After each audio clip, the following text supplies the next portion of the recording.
like to call the meeting to order. I'd like to welcome everyone to the Burke County Board of Commissioners regular meeting for Tuesday, June 20th, held here in the chambers at 6 p.m.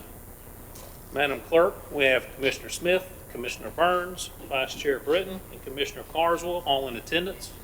We also have our County Finance Officer, our County Attorney, as well as our County Manager, ma'am. I would remind everyone that please silence all your devices. I'm glad to see a big crowd here tonight. I was a little worried about all the rain, but y'all managed to get here, so that is great. Just be careful going home. I would ask all speakers to activate their microphones before speaking, so you will have a red light if you come to the lectern. Make sure that is on so you can be heard in the audience, and you can be also heard on YouTube as well. And I'd first like to start by expressing my condolences to Lorinda Johnson for the death of her mother, Mary Ann Chwalik. I hope I'm saying that correctly, Lorinda. And you are in our thoughts and prayers, you and all your family. This time, gentlemen, I'm going to ask Pastor Keith Barnett, Bridge Worship Center Ministries International, to lead us in our invocation, if he'll come forward. And then, ladies and gentlemen, if you'll please remain standing, I'm going to ask our County Attorney, J.R. Simpson, to lead us in the Pledge of Allegiance afterward.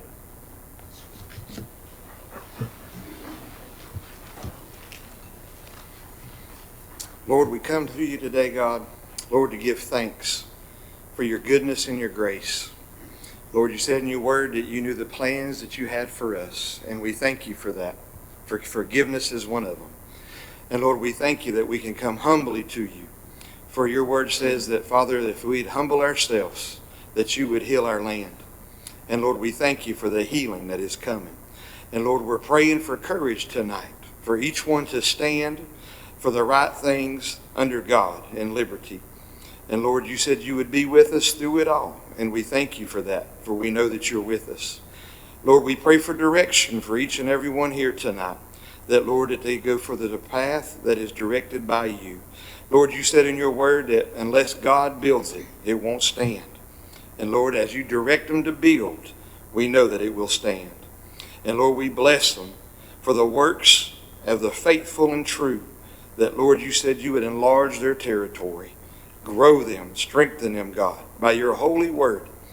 And Lord, we thank you for all those that will be saved by their faithfulness and they're helpful, that, Lord, where they lead them to you.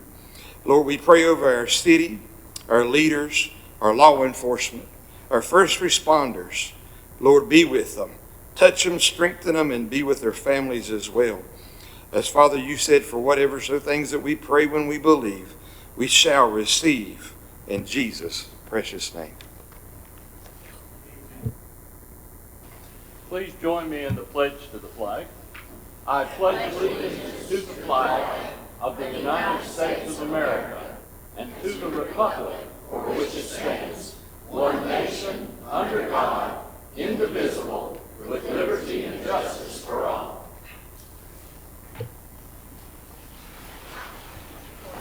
Thank you, ladies and gentlemen. Thank you, Pastor. Gentlemen, our next item of business is approval of the agenda. You've had a chance to review the agenda. What's the pleasure of the board? Mr. Chairman, I make a motion to approve the agenda as presented.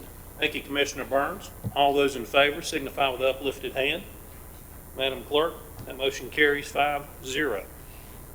Moves us to the approval of minutes for October 4th, 2022 Board of Commissioners pre-agenda meeting. Approval of October 4th, 2022 Board of Commissioners special meeting. Approval of October 18th, 2022 Board of Commissioners regular meeting. Approval of November 1st, 2022 Board of Commissioners pre-agenda meeting. And approval of November 1st, 2022 Board of Commissioners special meeting. And also approval of November 3rd, 2022 Board of Commissioners special meeting. Gentlemen, you've had a chance to review the minutes. What's the pleasure of the board? Mr. Chairman, I move that we approve the agenda minute or the minutes as presented. Thank you, Commissioner Burns. All those in favor signify with uplifted hand. Madam Clerk, that carries 5-0. Thank you, gentlemen. This brings us to always our favorite presentation, Animal Services Pet of the Month. I saw Caitlin back there earlier, our Animal Services Director. Caitlin, who do we have tonight? We have Miss Yodi / Yodel as our pet of the month. I did ask Miss Debbie Hawkins, she is our foster for Miss Yodi. So when Yodi / Yodel, they have renamed her, so I'm trying to get used to that, came to us, you can see in these first pictures, she was in really bad shape. She was completely emaciated, had a terrible, terrible skin infection. But now she looks like a brand new dog. They honestly brought this dog to us, Animal Control did, and I thought they brought us a coyote. That's why we named her Yodi, and I was terrified. I was like, oh my gosh, we're gonna get in trouble. We have a coyote puppy. Turns out she's just a little husky mix, and she's doing exceptional. Debbie, do you care to say a few words about what you've kind of learned about Yodi's personality? Oh, sure. Our fosters play an integral part in making sure we find the right homes for these animals. So, Well, as she said, she is part husky, so she's very smart. She has learned many commands within a short period of time. She's house trained, crate trained. She knows sit, she knows down, she knows watch me, she knows with me. She's pretty much mastered it all. So she's going to be smarter than her owner, I have a feeling, because she's smarter than we are. So she's a great dog, though. Anybody would be very lucky to have her if they have a fenced-in yard. yes, we do recommend a fenced-in yard for her. If you've never owned a husky, they are known to be escape artists. We get plenty of them in because they cannot be contained. So, but she is looking for a forever home. She's going to be spayed in the next few weeks, and she will be ready to go. So if you are interested, please reach out to us to learn more about Yodi, to get a chance to meet her in person and one-on-one. We do have a cat to share as well. Of course, we all know they do not travel well. This is Nemo, and this is Nemo before she got a haircut. Nemo had a giant mat on her back, so now she got shaved. She looks like a beautiful lioness. Long-haired kitty cat, super, super sweet. She is our longest resident at the shelter now, and I do not, for the life of me, know why. She's probably the sweetest cat we have. So if you're looking to add a kitty cat to your family, please come down and meet Nemo. I know she would love to find a forever home. We did just want to update you guys on some of our events that we had. We did have a rabies clinic on, that was actually June the 10th, not June the 3rd, and we vaccinated 185 dogs at that clinic, so that was very exciting, very, very busy day. And a lot of fun out there. We did include a little photo of a dog named Hart who was on a dog's day out, just so we could highlight that. We do have a few events coming up at Animal Services. If you guys want to participate, everyone's welcome to join. Read to a Dog is June 22nd and July 27th. We do gear this towards children, but I honestly think adults have more fun doing this. We get a lot of adults coming in, read books to the animals that we have down there. It's a lot of fun for everybody. And I do think we have an adoption event coming up on July 9th. This will be at Hillman. This will be a lot of fun too, so please come out and join us for these events. As always, this is how you reach us. Give us a call, shoot us an email if you're interested in adopting, fostering, have questions about what we can offer. We're there to help. So, Gentlemen, you've heard Caitlin's presentations. Questions or comments? Great job as always, and I would encourage people to come adopt Miss Yodi.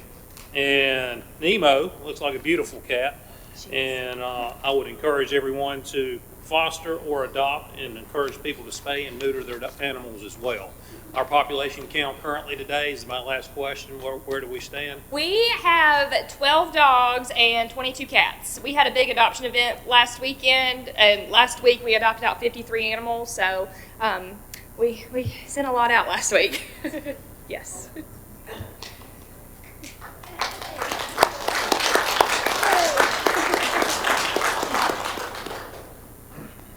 Thank you, Caitlin. Thank you, Debbie.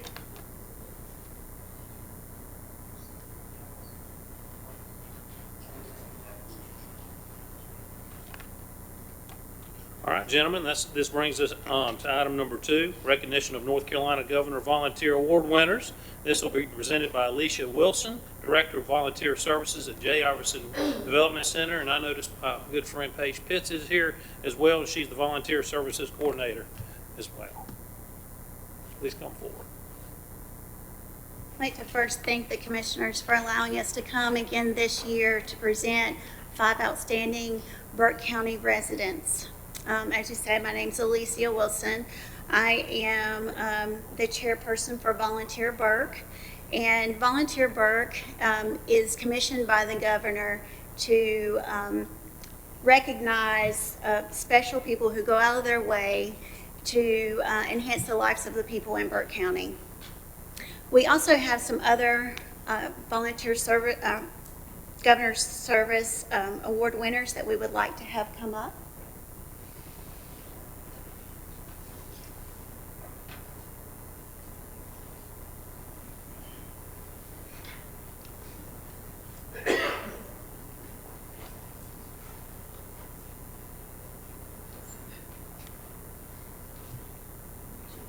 They don't bite.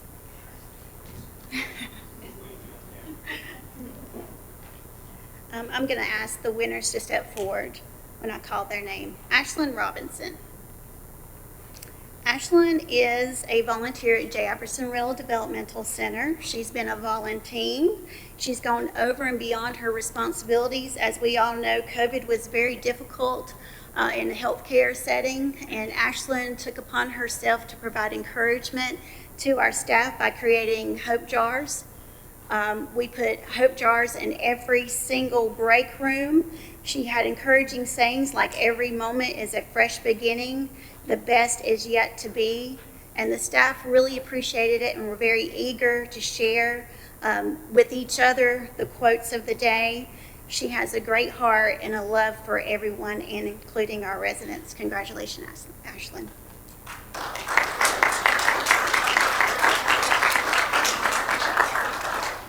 Is Aaron Kaiser. Aaron was nominated by Devonna Imes of Reason, and she's involved in every aspect of Reason, serving committees, working with registrations, transport, taking calls, reviewing, managing finances, grants, attending and speaking at events on behalf of Reason, fundraising, and training new volunteers. She also explores other means in Burke County so they can improve the services for the overflow of the abandoned and unwanted animals in our community. Congratulations, Aaron Kaiser.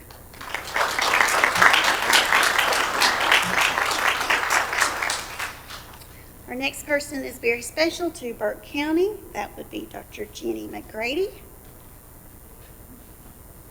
Dr. Jenny she's referred to Dr. Jenny as her Friends at Animal Services.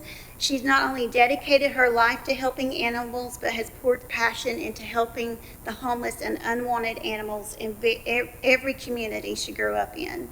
She's a strong advocate for spay and neuter. She helps with medical needs. I know I served on the foundation board for a while, and she took Saturdays, and her and Caitlin worked long hours helping the animals. She also helps out with education, advocacy, and also all of these different events that Caitlin offers to help with the rabies clinic. She does this on her own time. So Dr. Jenny, we would like to thank you for your service.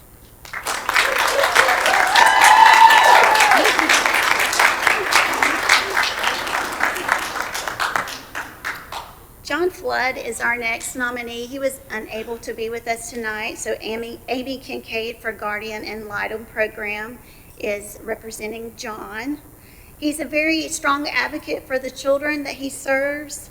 Over the past years, he's been an advocate for program supervisors. He's wrote letters, made phone calls to local senators to renew instead of decreasing the personal grant for that Guardian ad litem program. In the end, he helped save Burke County positions and also 40 positions at risk throughout the state. Mr. Flood's position became permanent, and he is a very strong community member that speaks up for the rights of others. Congratulations, Mr. Flood.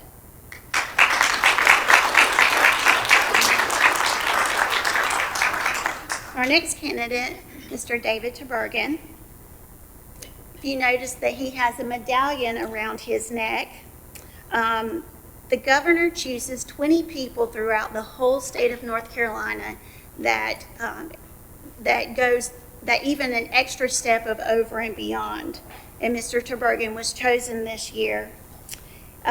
He was nominated by John with the DAV in Morganton. He transports veterans to medical appointments, creates newsletters, promotes membership. He assists veterans or their widows in filing benefit claims. He's an active volunteer in his county, especially with the American Red Cross, the local hospice, Amora.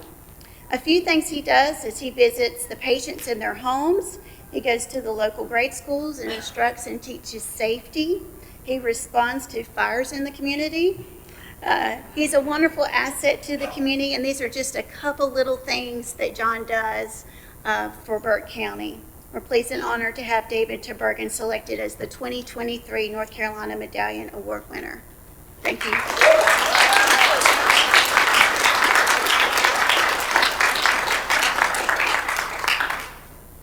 Please remain standing. We got a little, Kay's got a little something for you. Gentlemen, y'all step down here. We'll take a couple of pictures with our award winners.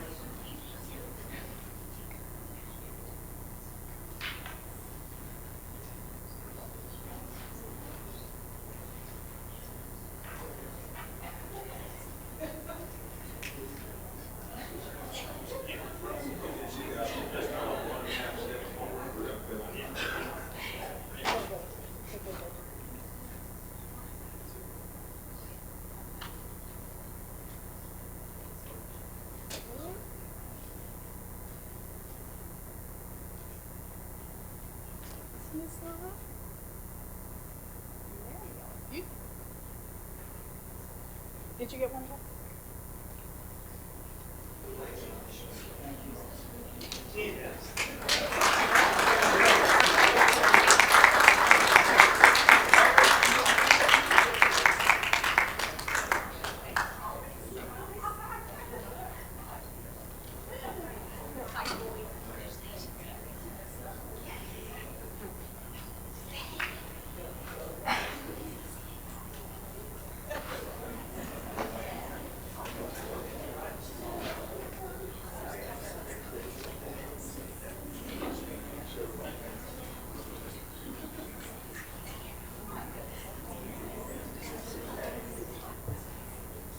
Gentlemen, any comments on that item?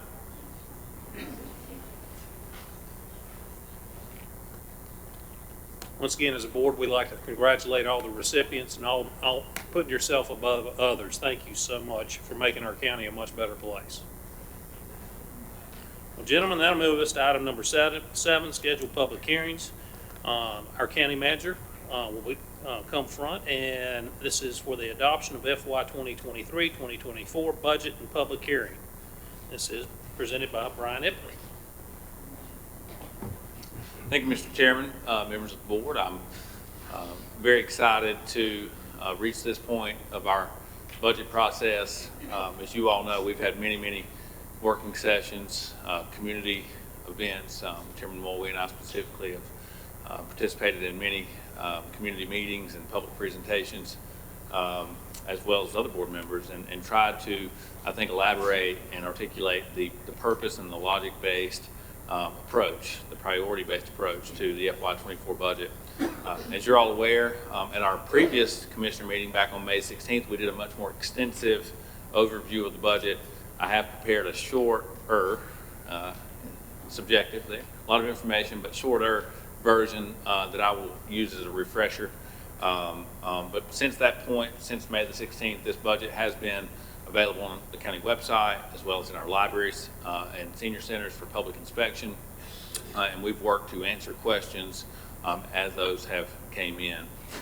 You've obviously all had this document for some time, and I'm very excited to, again, be at this point.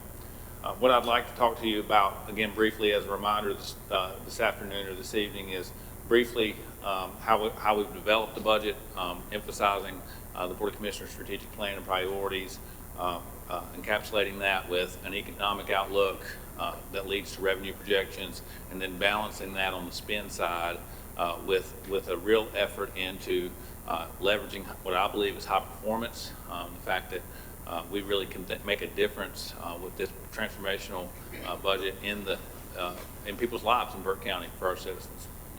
And then I'll close by highlighting our two enterprise funds, solid waste and water sewer.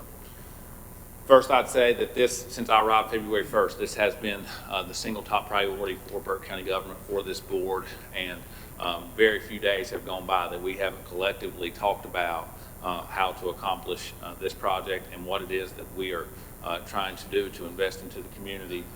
We started with really looking at prior year analytics of how we're performing.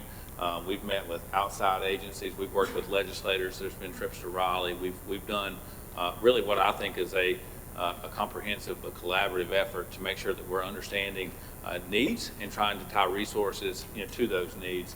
And finally, again, here tonight, for consideration for adoption.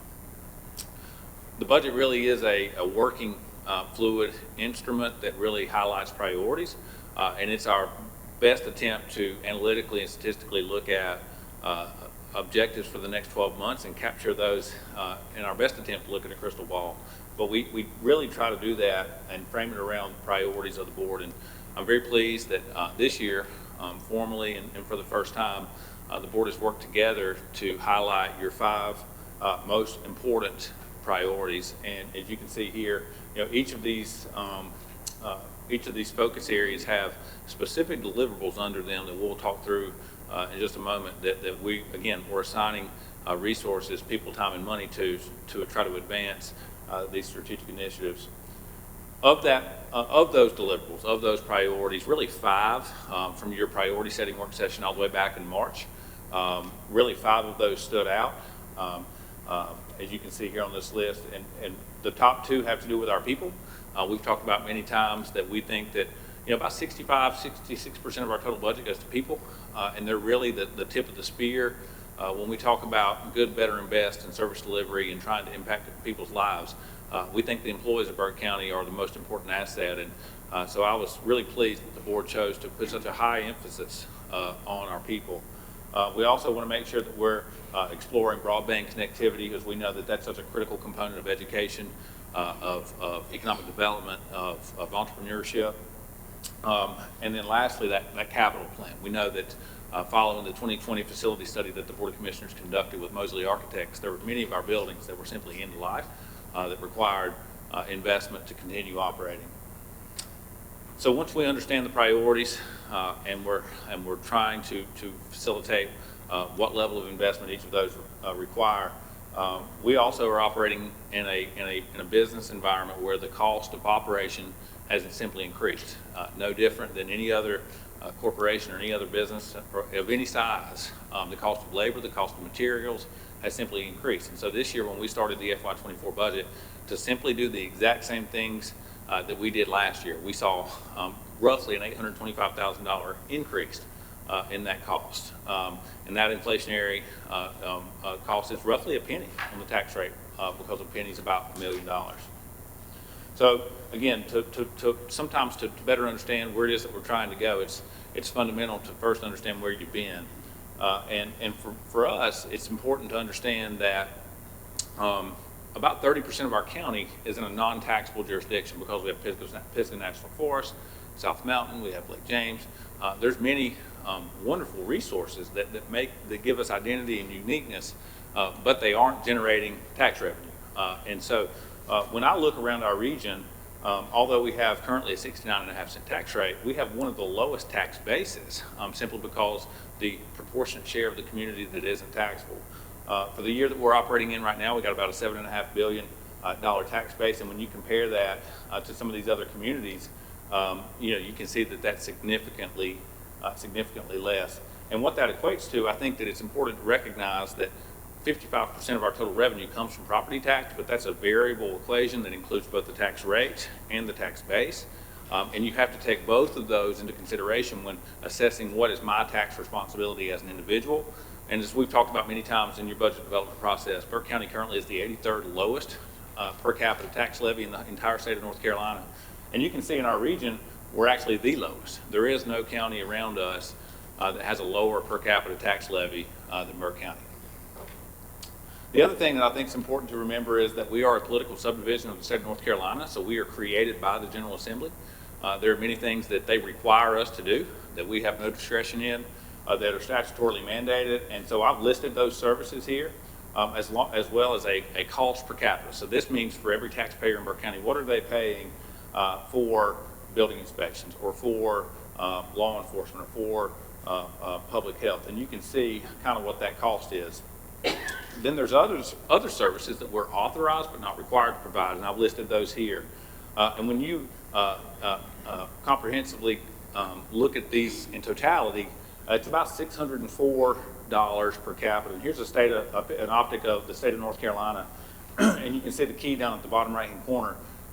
Burke is here in this white color, and again, we've talked about this several times, but you can see that we're differing, and that's because our tax levy per capita is simply lower. So what does that mean? To put it simple, that means we've spent less money on governmental services. And I would tell you that I believe in high performance. I believe in local government. I believe that we have to see a product and have to really try to move ourselves from good, better, and best in all things that we do. Public safety, education, health and human services. All of those things have an impact on the community, and there is cause and effect. When you spend less, you receive less. And so when I look at our budget and our spend comparatively to regional benchmarks and peers, that lowering effect simply has had an impact on performance. Typically for a county government in North Carolina, education, public safety, and health and human services are your three largest functions. So I've quickly compared Burke County in some of those higher, more costly functions such as Sheriff's Department and detention, EMS 911, and you can see in every situation, Burke County has historically spent less. And I would tell you that when you dig into a performance and some of the outcomes of that, that there's some improvement that we really need to focus on as we move forward. Same is true with public health and social services. And these really are what I like to call social glues that really hold the community together and deal with things that most of us likely don't have to on a regular basis, but we should be thankful that someone is managing. The other point that I would share again as a reminder is our lagging pay, our compression issues, our outdated personnel policies have also driven to really a high level of turnover. In 2022, we experienced 200 voluntary separations, which is about 33% of our total workforce, and we know that when we lose institutional knowledge, that has an impact on performance. It also has a cost of turnover. We know that there's really never been a comprehensive and collective look at our entire workforce in totality, and when I look at this trend over time, this isn't indicative of the organization that we believe Burke County government can be. I mentioned this capital needs assessment back in 2020. They ranked each of our buildings at 1 through 5 across 6 systems: mechanical, HVAC, roofing, structural, those type of plumbing, those type of systems. And you can see the scores here. And pretty much anything below 2.5 would be considered end of life. So obviously some needs there. When we evaluate the economy, and again, on the 16th of May, a little over 30 days ago, we took a much deeper dive into our economic situation, looking at GDP, looking at motor vehicle value trends, looking at the supply chain for manufacturing, and really trying to get a better understanding of how our economy was performing, because that's such a driver for our budget on the revenue side. But at a very high level, we can summarize that we've had, similar to most people and most businesses, a real challenge with inflation. We've seen construction costs increasing, labor force participation is at really a 45, 50-year low. And those are reasons to be moderately pessimistic.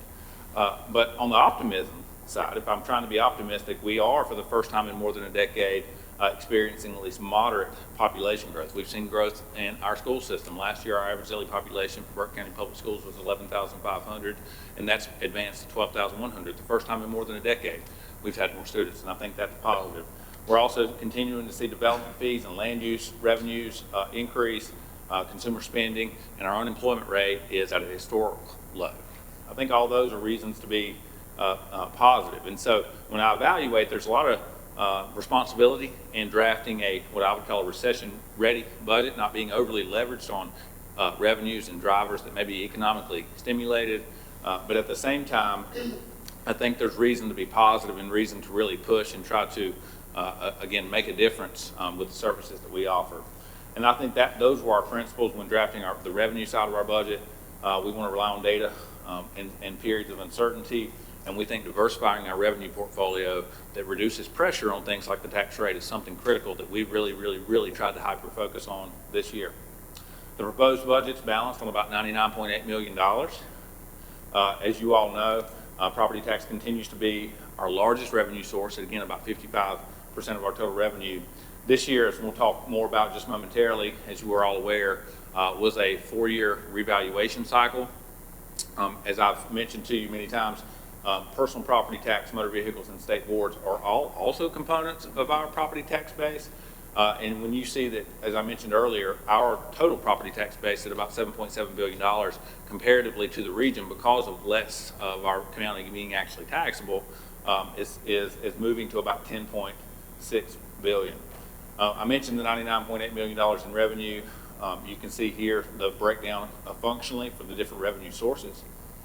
And I'll mention just a moment about this concept of reval.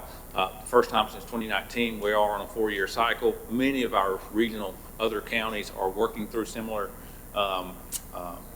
exercises. This is highly regulated through the North Carolina Department of Revenue.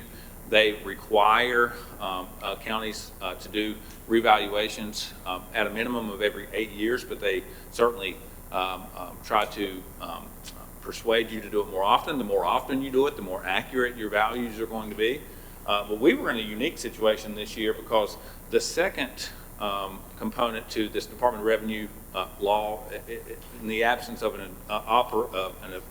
advancement to a 4-year cycle, is when your tax values are out of line with market. And market is not something that the county or the county commissioners determine. Market is a statistical sampling of actual market-driven arm's length transaction sales. We've talked about that, and the fact that the Department of Revenue actually screens sales that go through MLS and compares what a house sold for to the price that the county had it on the books, and they're able to dictate this sales ratio.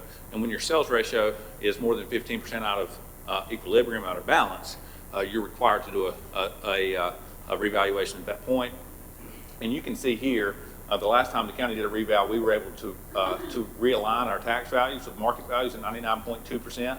But that's been a steady decline, really, over the last 4 years, to the point where our tax values were substantially understated. That's not unique to us. Again, looking at a 5-county regional comparison, that's really been all over the market. And I think part of that's driven by COVID, supply and demand. An elongated period following the Great Recession where new homes weren't built and there's an inventory shortage, but obviously materials and supply chain along with labor costs have driven up the cost of replacement, which ultimately has driven up the market sales price. Again, as a reminder, the local government calculated revenue neutral tax rate for this revaluation period is 52 cents. That would be a 17.5-cent reduction from your 69.5-cent tax rate today. And as a general thought, I think it's important to just acknowledge that one's tax levy, again, is this product of two independent variables, that is the tax rate and also the value. So one can ensue, once the values increase, the rate can potentially decrease to try to offset some of that increase in tax burden.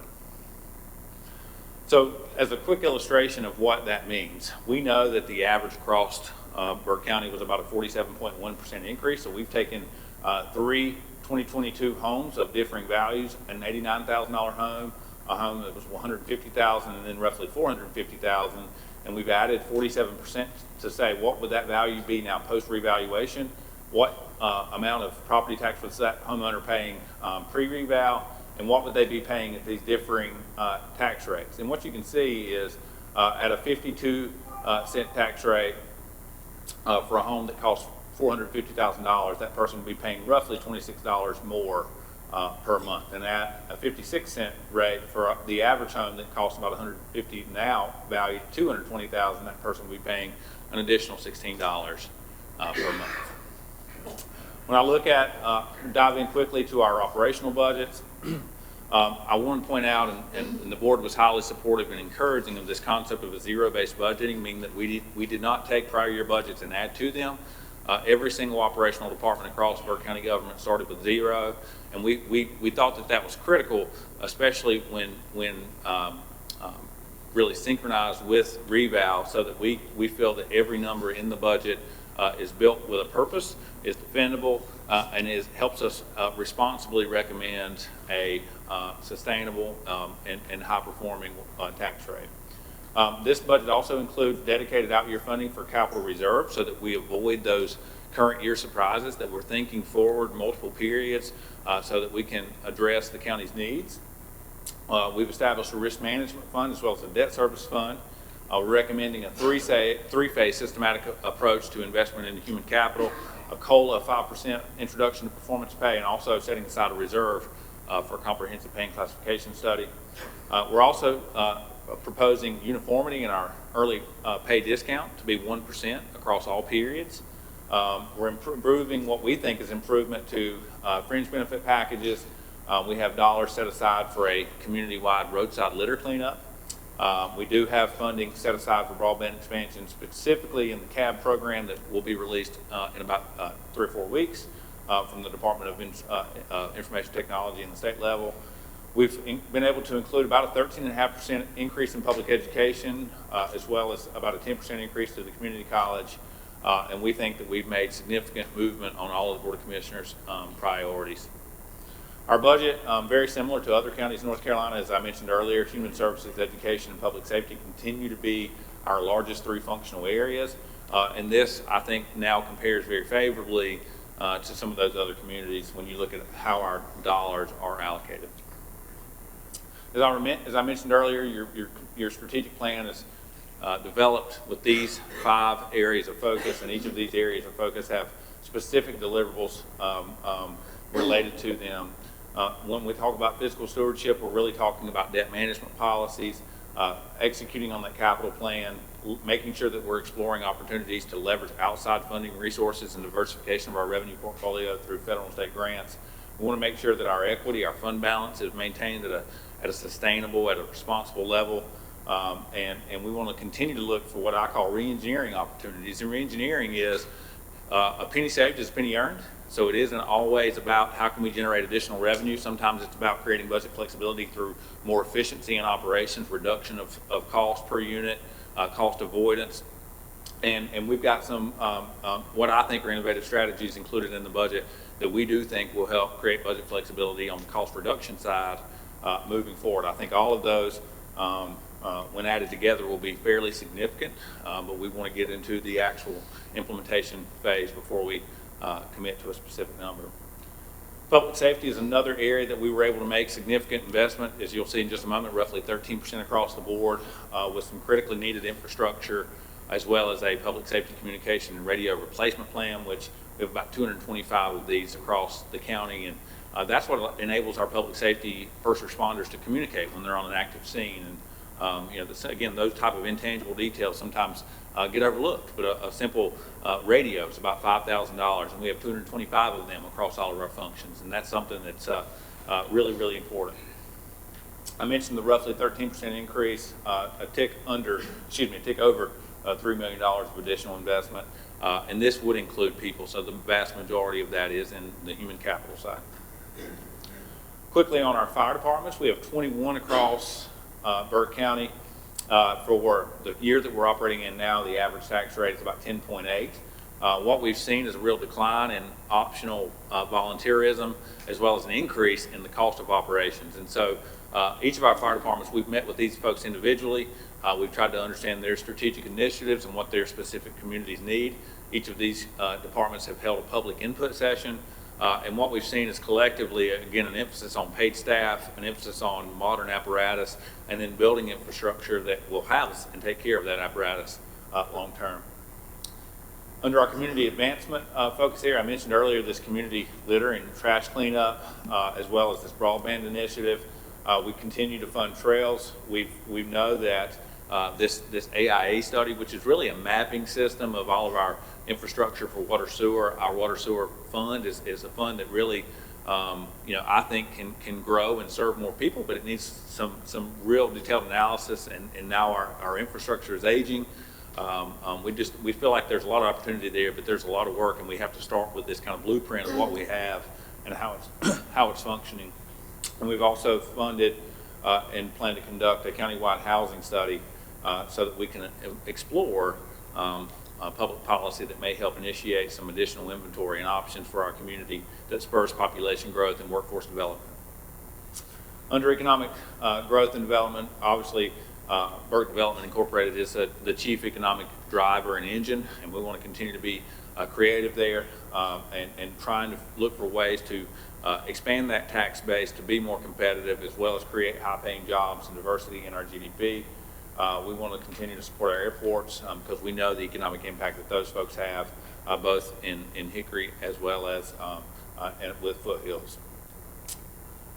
Lastly here, this concept of an employer of choice. This is about curbing that 33% turnover. This is about looking for ways to attract and retain the highest talent, believing that putting the right people on the team will ultimately have a beneficial impact to all the citizens of Burke County and across all the things that we do, all the functions. And as I mentioned earlier, this concept of a comprehensive pay and classification study, which we'll actually talk about later this evening on the agenda, as well as just modernizing how we manage this human capital system, is something critical that we're looking forward to in next year's budget. I mentioned this introduction to pay for performance.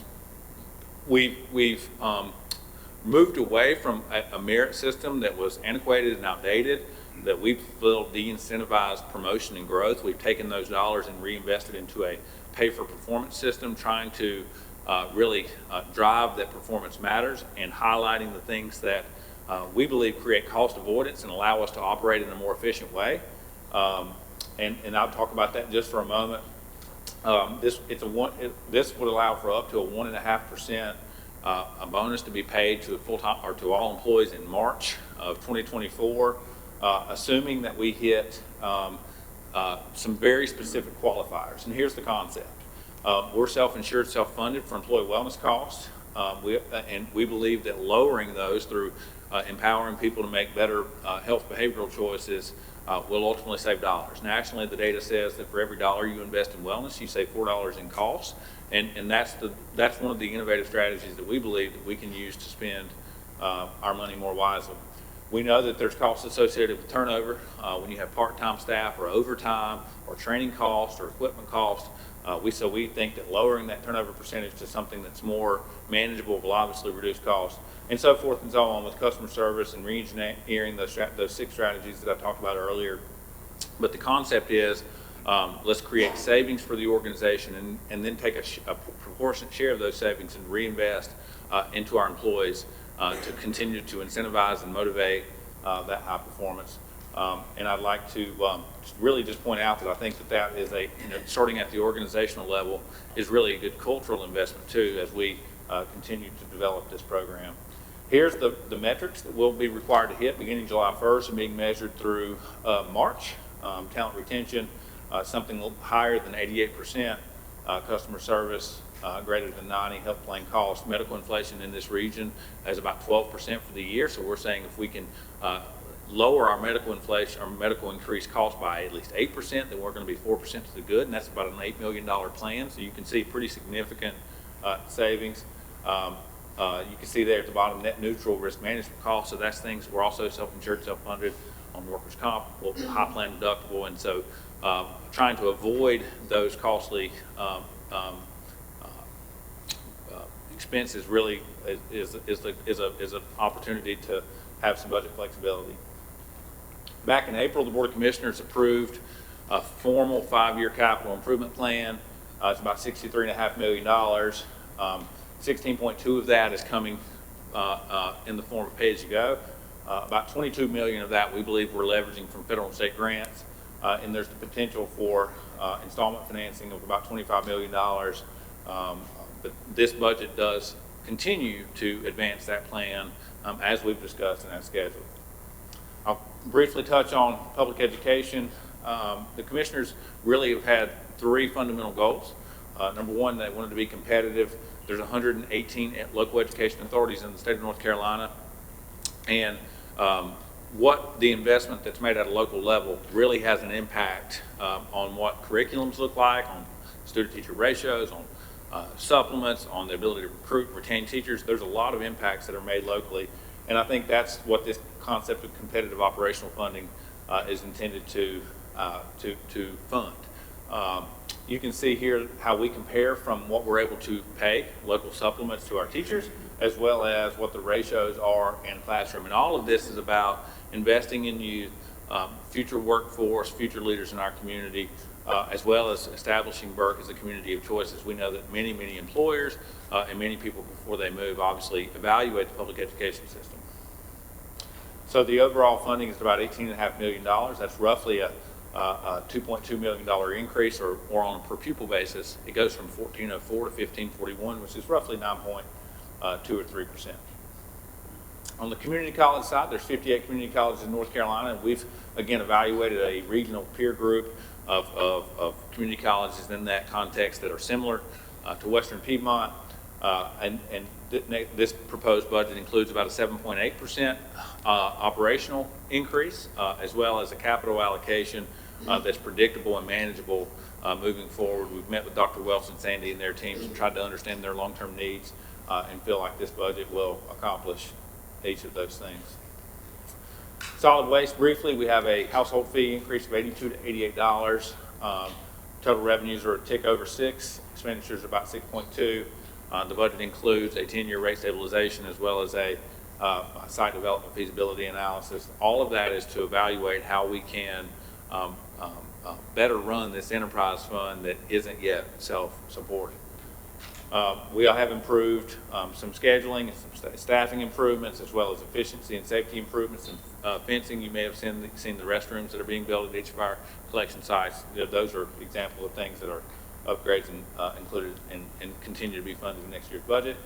The water sewer side is pretty much a similar concept. We are a purchased water system, meaning we've seen an increase in what it costs us to buy water, so that increase is being passed along to the consumer as we sell it. But this fund, very similarly to solid waste, is not yet self-sustaining, so we got a lot of work to do in this year, and we believe that this concept of a 10-year rate stabilization as well as an AIA study is the first step to better understanding how that business model needs to be modified to accomplish that. Here's our summary slide.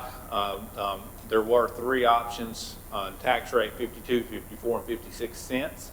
All of those are a significant tax rate reduction, obviously, than the 69.5 cents that we've operated on currently. And I would advocate that 52 cents offers little to no advancement. 54 cents would be what I call incremental, but still leaving some significant gaps. 56 cents is what the budget is balanced on today, and I believe that provides for transformational opportunity and begins to move Burke County towards what I would consider a high-performing local government. In order to fully implement that budget as presented, there are 8 personnel policy modifications. Each of those are in your packet for review and consideration. And there are things like what I was talking about with the removing merit, adding pay for performance, transitioning longevity, all the things that we've talked about in the past.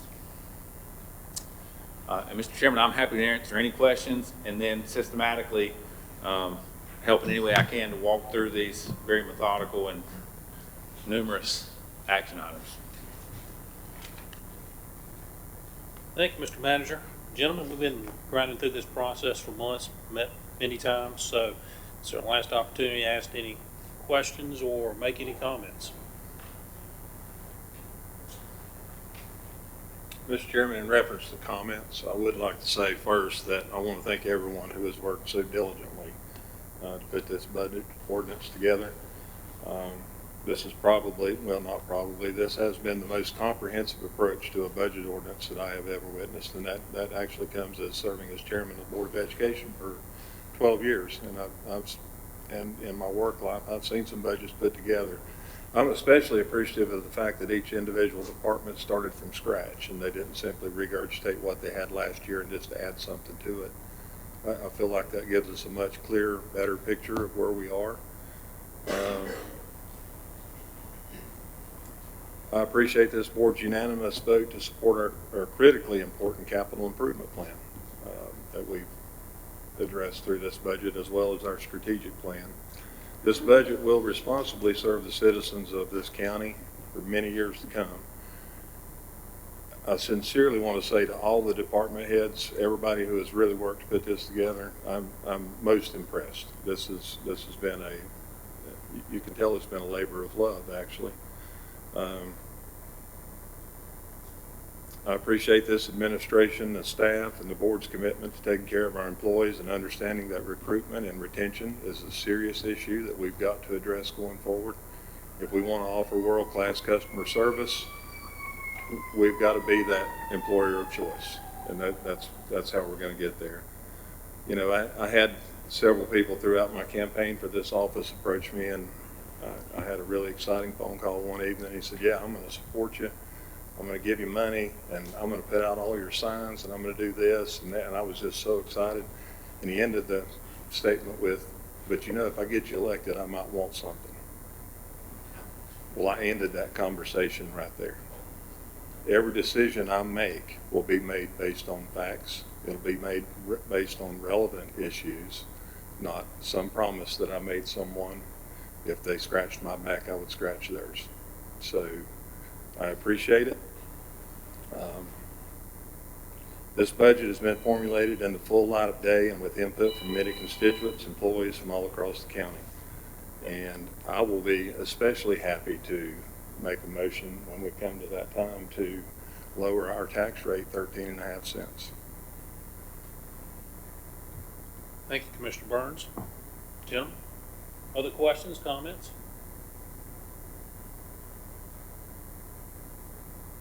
Mr. Chairman, Brian, this proposal represents about a 19.5% decrease in the tax rate if we accept the proposal at 56 cents as you've made it. Is that tax rate going to be sustainable over the next period of for reval, and how do you think that's going to happen? So I think that's a great question. And, you know, one thing that's true is we have seen unprecedented rising costs, wage escalation, material cost, basic things that we may often take for granted. Liability insurance, for example, something that we buy that's high deductible, but still saw a 37% increase this year. And largely because, I mean, there's 3 or 4 carriers in the nation large enough to provide the size of policy that we need. And we're paying for wildfires out west. So there's things that are outside of our control. But we have tried to model this multi-year phase, approach to forecast revenues out more than just a 12-month period. Oftentimes we look at budget in a vacuum of 12 months. It's really a fluid document that's a tool to help you implement the policy that this board approves. So I say that with a high level of confidence that this is a sustainable budget in a multi-year implementation way. I also think that there's the opportunity to leverage some of the re-engineering strategies that I've mentioned. Once the water sewer fund, once the solid waste fund are self-sustainable, that'll reduce pressure on the general fund. Some of the other cost reduction strategies that were in the presentation that I know I've talked to you individually about and all the members of our board, we think just with efficiency increases as well as cost avoidance, that the revenue side will take care of itself, and we do believe that is a sustainable model, even given the investment into people, the investment into our buildings and capital. Have a high level of confidence that this is something that will serve us well for many years to come. Anyone else? Mr. Carson. Thank you, Mr. Chairman. Brian, I want to touch on capital projects. We've got a few. We've identified those up there, what capital projects we have. We obviously have worked very hard over the last 10 years, and we've built our fund balance up to a little bit over 30%. So there's 2 questions here. Do you think we should use the money that's in that fund, maybe consider a liquidation of debt that we have right now, or do you feel the proposed budget adequately prepares us to take care of these capital priorities that we've mentioned here. So I think that the budget does fully fund the capital program that the board has prioritized. Again, out of the $63.5 million, a third of that's coming from federal and state grant opportunities. And $16.5 million of that is being paid for in cash. And that, I believe, with those priorities, that'll take care of the major capital needs for this organization for a period of 8 to 10 years. On the debt side, I would tell you that we currently have a 76% 10-year payout, which means that over the next 10 years, 76% of our existing debt, which is very low already, total par outstanding is about $44.5 million. And a significant portion of that is actually funded through school revenue sources. It doesn't belong to the county. It isn't paid for through tax payments. Only about maybe less than half of the $44 million. I think about $16 million is funded through property tax and through county revenues. So we have an exceptionally low debt burden. I think that right now we're earning more cash. So when you relate that to fund balance, which is essentially cash in the bank, we're able to receive a higher rate of return and interest income than what we're paying out. The board has done an exceptional job, in my opinion, of positioning itself not only with low debt burden, but for your existing debt, your effective interest rate is lower than 2.5%. So you're recouping double that in return right now. So I wouldn't think that it's an opportunity, even if your debt instruments allowed an early payment, a prepayment, a liquidation. I wouldn't think that now would be the opportune time to do that. And secondly, I think that preparation that this board has done to prepare and grow your fund balance has set you up to be aggressive in the implementation of your operational and capital plan. So to me, recognizing that 75% of your debt will be paid off over the next 10 years, that Moody's and S&P and those international bond rating agencies have given you the 12th highest bond rating in the entire state of North Carolina, would advocate for leaving that separate, leveraging your cash on hand to fully commit to your implementing your capital improvement plan. Any other questions? One, Brian, I know we'll probably get more calls about need for broadband out in the county. I have more contacts. We all get them probably close to once a day, either email or call. Do you think we have appropriated properly in the budget to position the county to address that? This moving forward, because we want to take full advantage of CAB, which you said will be coming out in a month. And, the programs flying around out there is very confusing, but the CAB looks like it has the most flexibility and have the most benefit for this county. So we do feel that we are positioned to answer that question moving forward. I do. I think that's been a clear priority for all 5 commissioners really since your work session back in March. That's something that was, even when you look at your top 5 priorities, and for those of us that were there that day, that means that the items that were prioritized by all 5 commissioners, there were only 5 items, and 2 of them went to our people. One of them was broadband, one of them was capital. We started with a couple years ago with RDOF grants, and then we turned into the GREAT grant system. There is a GREAT grant. Brightspeed Communication, former CenturyLink, has been awarded a GREAT grant by the North Carolina Department of Technology and the General Assembly, and that's in the process of being implemented. They're also looking at additional round 2 GREAT grants, all of that being funded through the state. Spectrum Charter has a GREAT grant application in for that opportunity. But the CAB grant, continuing access to broadband, requires local match. It requires you to use ARPA dollars, and we have earmarked $1 million ARPA dollars included in this year's budget to match, and it's roughly a 3-to-1 match. And to your point, it does give the county some local influence and flexibility, unlike those previous grants. So for us right now, it's about data integrity and trying to better understand, not at a census tract level, which is where the FCC and those folks have historically tracked access, but really drilling that down to the household level and understanding where underserved and non-served folks are, and then trying to craft a CAB grant opportunity that addresses those issues. and that all starts July 15th. So, I'm excited about it, and your budget, as presented, does give you the opportunity to participate in that. Where the reality is, across the state, not every county is going to have that because they haven't earmarked those very unique funding source dollars for that purpose. Thank you. Gentlemen, any other questions, comments? I just have one more comment. We've been, Commissioner Smith and I have been very blessed over the period of the last few months to be able to, with the help of our clerk and our county manager, go out and visit folks who provide the services to this county day in and day out. And I want to say to them, I appreciate the time and effort that they spent with us in helping us to understand better what it is that we're looking to do. I'm very appreciative, and I will be doing a ride-along sometime in the next couple of weeks with the Sheriff's Department because I don't want to leave them out, and I want the experience. So, You going to be in the front or back seat? Well, it depends on what's going down. I might be under the car. Gentlemen, any other questions, comments? And I'm going to echo what I said in pre-agenda, and as Commissioner Burns mentioned, I know the thousands, not hundreds, but thousands of hours that staff, you, senior staff, employee level, our partners in the school system, Dr. Welch back there at the college. I have the honor of serving as trustee with him, and I know it was a thorough, professional process, and I'm proud of everybody that was involved with it. So, thank you. Gentlemen, any other questions, comments?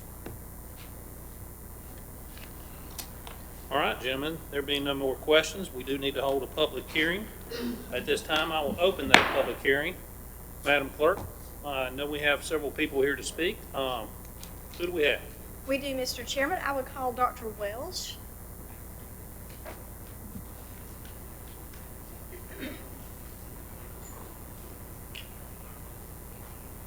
Good evening, Commissioners. I'm Joel Welch, President, Western Piedmont Community College. Just wanted to take this evening to say personally and publicly thank you.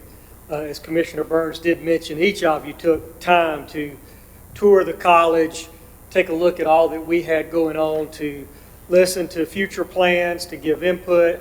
And as I think about the budget, the decision that you've got to make, I really know wherever you end up on that, there was really a good process and a good plan that was put into that, looking at the county. And for me personally and for the college especially, we really appreciate the consideration, the thoughts, and the support.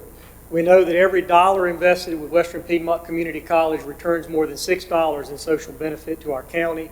We're a driver of economic development. We work with BDI and others to bring companies to our area to help increase that tax base. And you took time to look at that, to see what we had going on, the challenges that we face, our personnel. And I'll leave you with this. As the county manager mentioned, we were looking at our housekeeping services. We saw an almost 40% increase in the contracting that we've done with that. And it is a significant challenge as we look going forward. So just wanted to publicly say thank you and appreciate the time that you took personally to hear from the college and from the others in this county. Thank you. Thank you, Dr. Welch. Madam Clerk? Debbie Hawkins.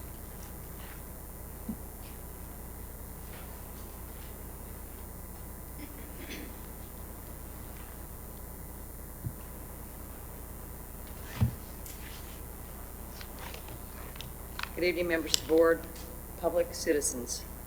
My name is Debbie Hawkins. I volunteer with Burke County Animal Services. I'm a foster home for dogs with medical issues, much like Yodel, from Animal Services whose recovery would otherwise be compromised if they stayed in their current building. We also foster seniors because it's difficult to find adoptable homes for seniors. I take pictures of the dogs and cats so they can be posted on Pet Finder, an online website that helps people find and adopt their next companion animal. I currently serve as chair of the Animal Advisory Board. I'm here to support the capital project funding for building a bigger and better animal services center. Why better? Because the current building, built almost 50 years ago, is beyond repair. It is not citizen friendly, it is not staff friendly, and it's far from being animal friendly. Why bigger? Our animal ordinance is ignored by those who continue to breed indiscriminately, putting more and more puppies and kittens into an already animal overpopulated county. People who disregard the ordinance by letting their pets run loose off their property, especially those that aren't fixed. And those who think it's okay to abandon their animal. In other words, turn your animal out, and when it's picked up as a stray, don't reclaim it. Since 2020, we have seen a 40% increase in the number of animals coming into animal services. That may not seem like a lot, but when you only have 16 dog kennels and 24 cat kennels, taking in 2,000 dogs and cats a year is overwhelming. That's an average of 7 new animals every workday. 99% of the animals coming in need to be fixed, and there aren't enough vets to keep up. The owners have failed them, the ordinance has failed them, but Burke County Animal Services has not. They have worked tirelessly to try and prevent the unnecessary killing of dogs and cats. So why bigger and better? Like I mentioned when I was here in October of last year, the space and pace of our current Animal Services Center and staff cannot keep up with the constant influx of animals. The bottom line, our current shelter is not big enough, it's falling apart, it needs a medical suite, and we desperately need a spay and neuter clinic. I could go on and on with statistics and reasons to support this, but very simply put, it is about the animals and the people who do care for them. I trust you care enough to support constructing a new Animal Services Center, providing all that an improved service delivery entails, and creating an Animal Services Center that will meet the needs of the public and all the animals who are victims of the irresponsible. Thank you for your time. Thank you.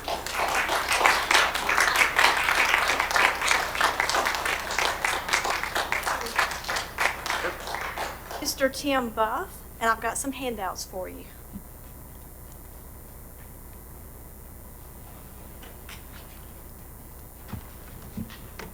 Thank you, Madam Clerk.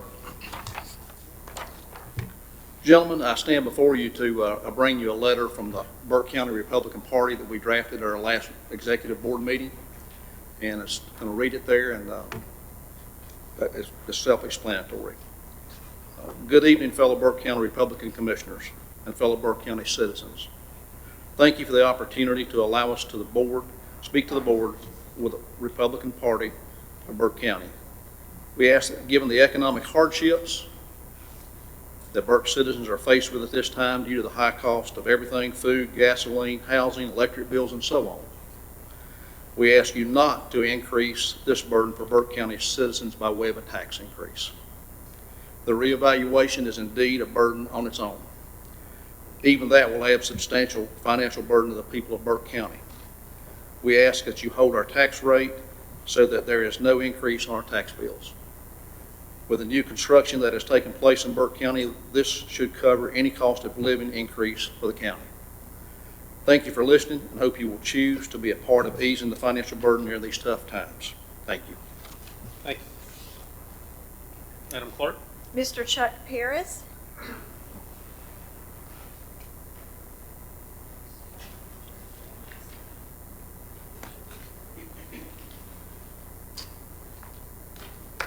Commissioners, Chairman, thank you.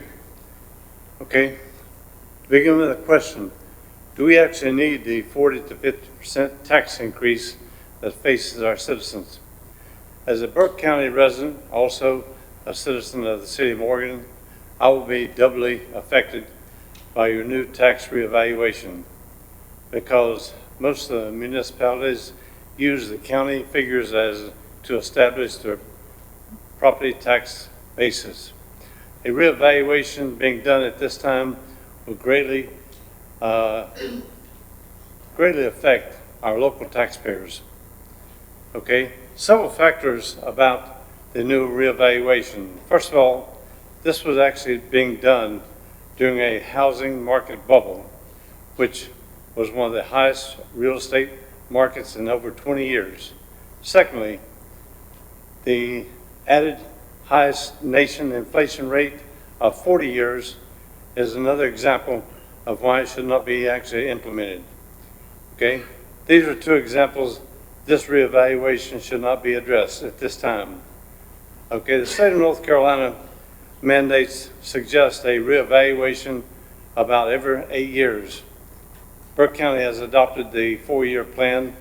Originally, the thinking was not to have such a large increase at one time. We've had a 30% property tax rate increase in 2014. Increases of 30, 40, or 50% in a year are not small increases.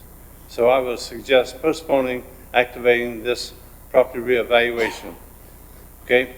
Since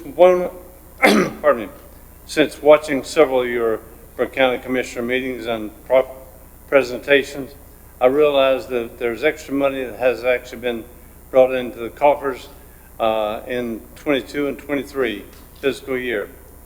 Also, this does not include the extremely large fund balance that the county currently has, which is more than double or triple what the state actually requires. So at this time, I have listened to the future proposals for short-term, mid-term, and long-term plans, and the budget amendments for our county. These plans I would recommend to all city and county citizens to look at very carefully. As fellow conservatives and you being elected as stewards of the taxpayers' money, this recommendation is before any major project funding. Please consider a referendum, because acting quickly or fast tracking of any important issue can be a failure. After all, it's very easy to be generous and liberal when you're spending someone else's money. Thank you. Thank you. Madam Clerk? Susan Butterworth.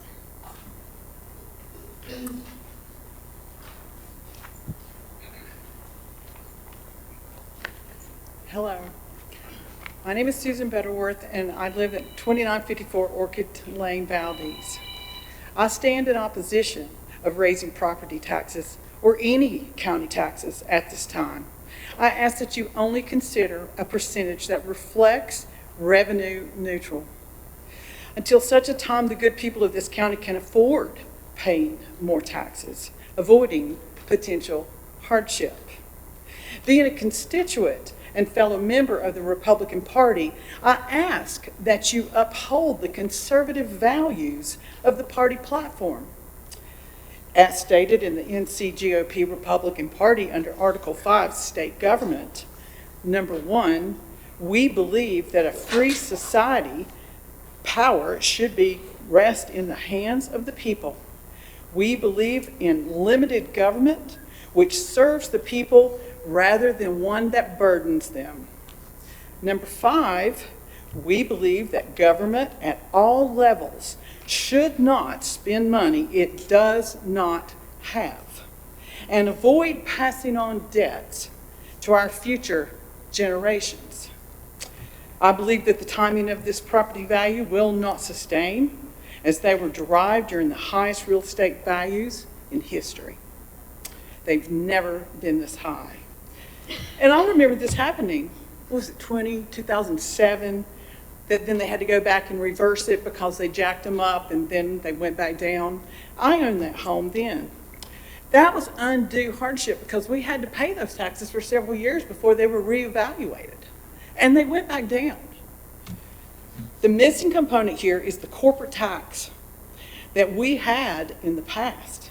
We are living off the backs of the homeowners, not GDP created by our labor. Commissioners, I ask that you manage better what you are given and stop squeezing for more. Live within your means or get more aggressive, bringing in corporations that actually pay substantial tax. Taxes, not recreational parks that we must then sustain. Forbes article released 5 days ago says the housing market forecast for June 2023. The buyer-seller stalemate held steady in May thanks to an uptick in mortgage rates and elevated home prices that together continue to perpetuate the housing affordability crisis. As fears of an ongoing inflation, bank sector volatility, debt ceiling drama, and an impending recession hang in the air. I humbly and strongly ask that you consider the people you work for and serve. No revenue additional taxes. Make it revenue neutral. Pay down the debt. We could recoup over $1 million if we just paid off our debt with that money sitting around, and maybe we're making some interest, but pay it off. And then talk about the new projects that you guys would like to have when we're debt-free. Thank you very much. Thank you. Madam Clerk? Ronnie York.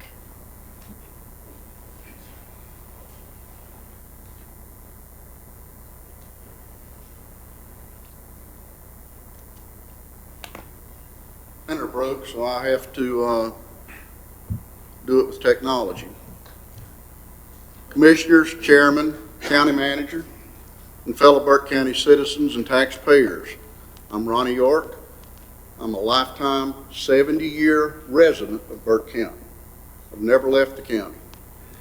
Tonight we face a conundrum, which by definition is a confusing, and in this case, a very difficult problem or question, which actually for us are many difficult questions.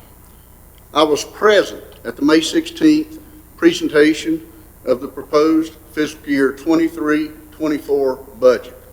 Since that time, I have spent many hours, sometimes till mid-morning, on YouTube reviewing that meeting that I attended in detail.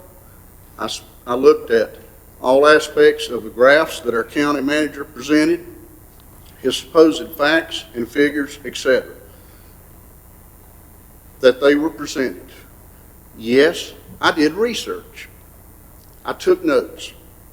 I rechecked data. And I became furiously concerned by what I heard, what I saw, what I went back and researched on these graphs. Likewise, I spent much additional time recently since the June 6th pre-agenda meeting. I did the same thing. I followed up, and that meeting actually elaborated and provided additional insight to the May 16 budget presentation. Actually, I got more concerns after reviewing that pre-agenda meeting. There are far more questions and concerns that I can share than 3 minutes will allow. And I'm going a little slower than I initially thought because I want this to hit home. But I will focus on one area only, and that's the word growth. As in county government, and likewise greatly increased spending. And that's what we're looking at. Deny it all we want to.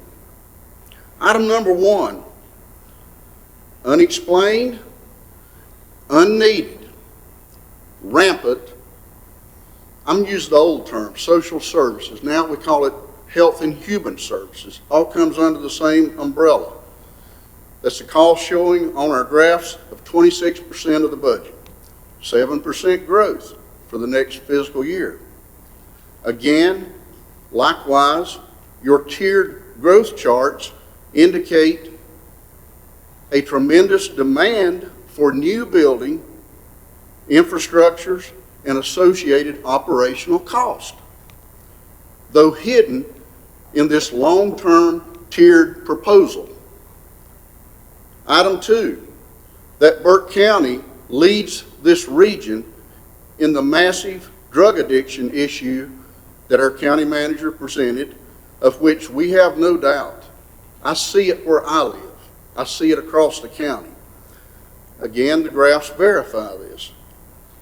At this time, unfortunately, there are no real-world proven treatments for drug treatment. They don't exist. I've researched it.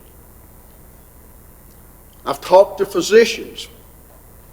Yet planning a mid-timeline that indicates we're interested in a regional drug treatment facility, I don't see an indication of how much Burke County is going to contribute to that. I know you've got some drug settlement money, of course, we know about that.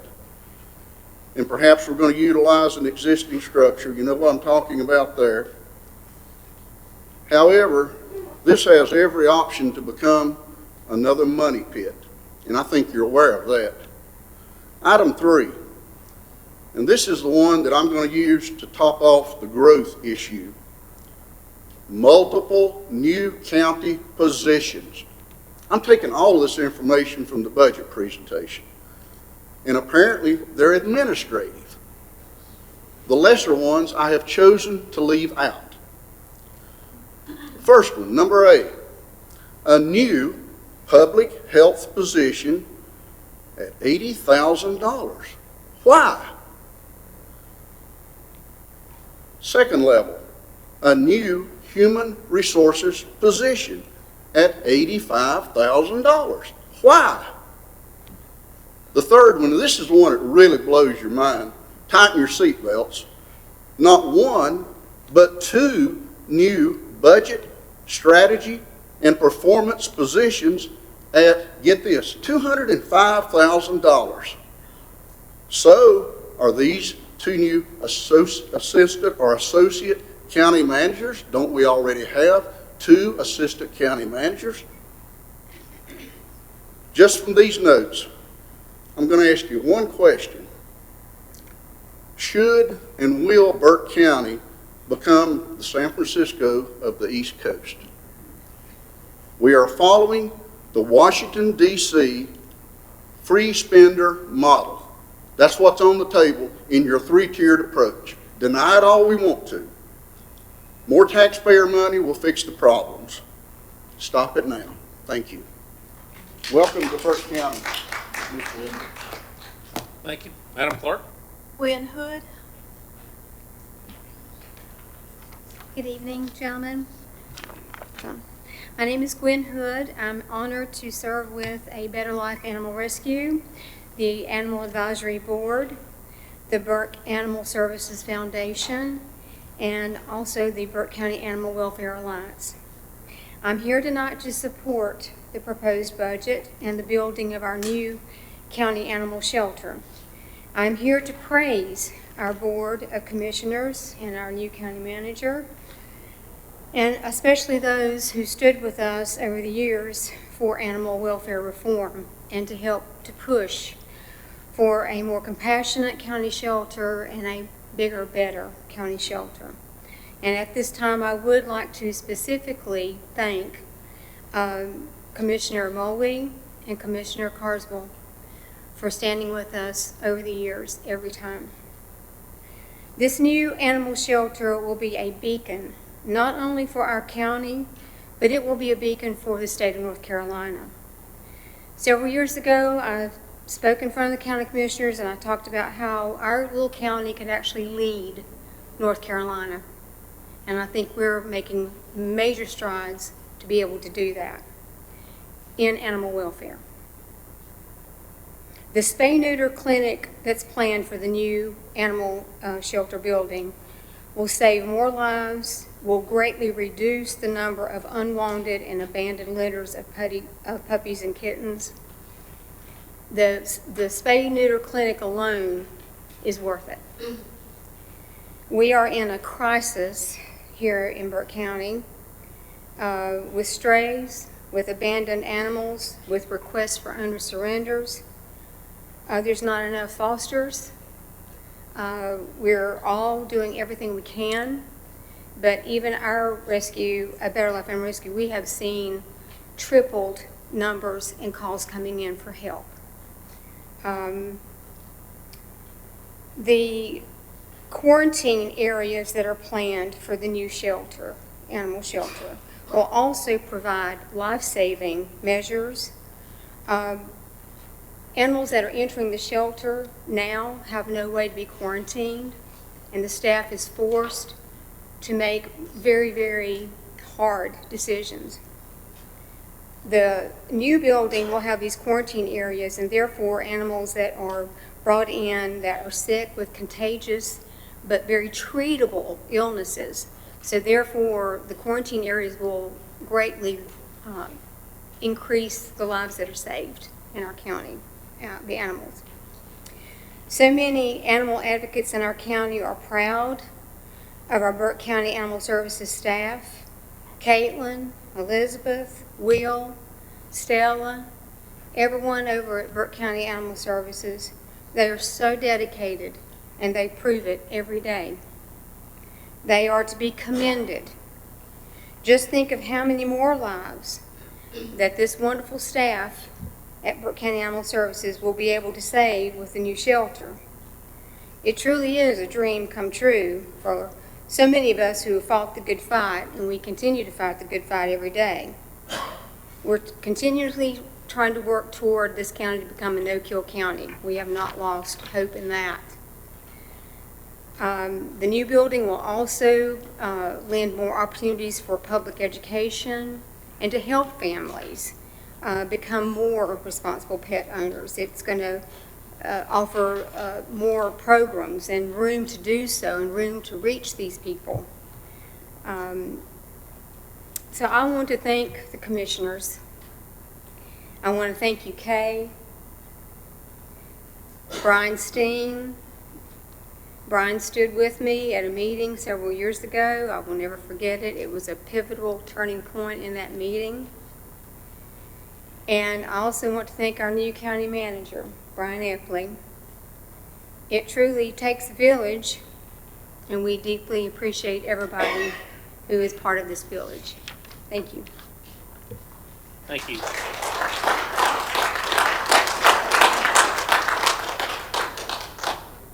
Maynard Taylor, and I have some handouts for you.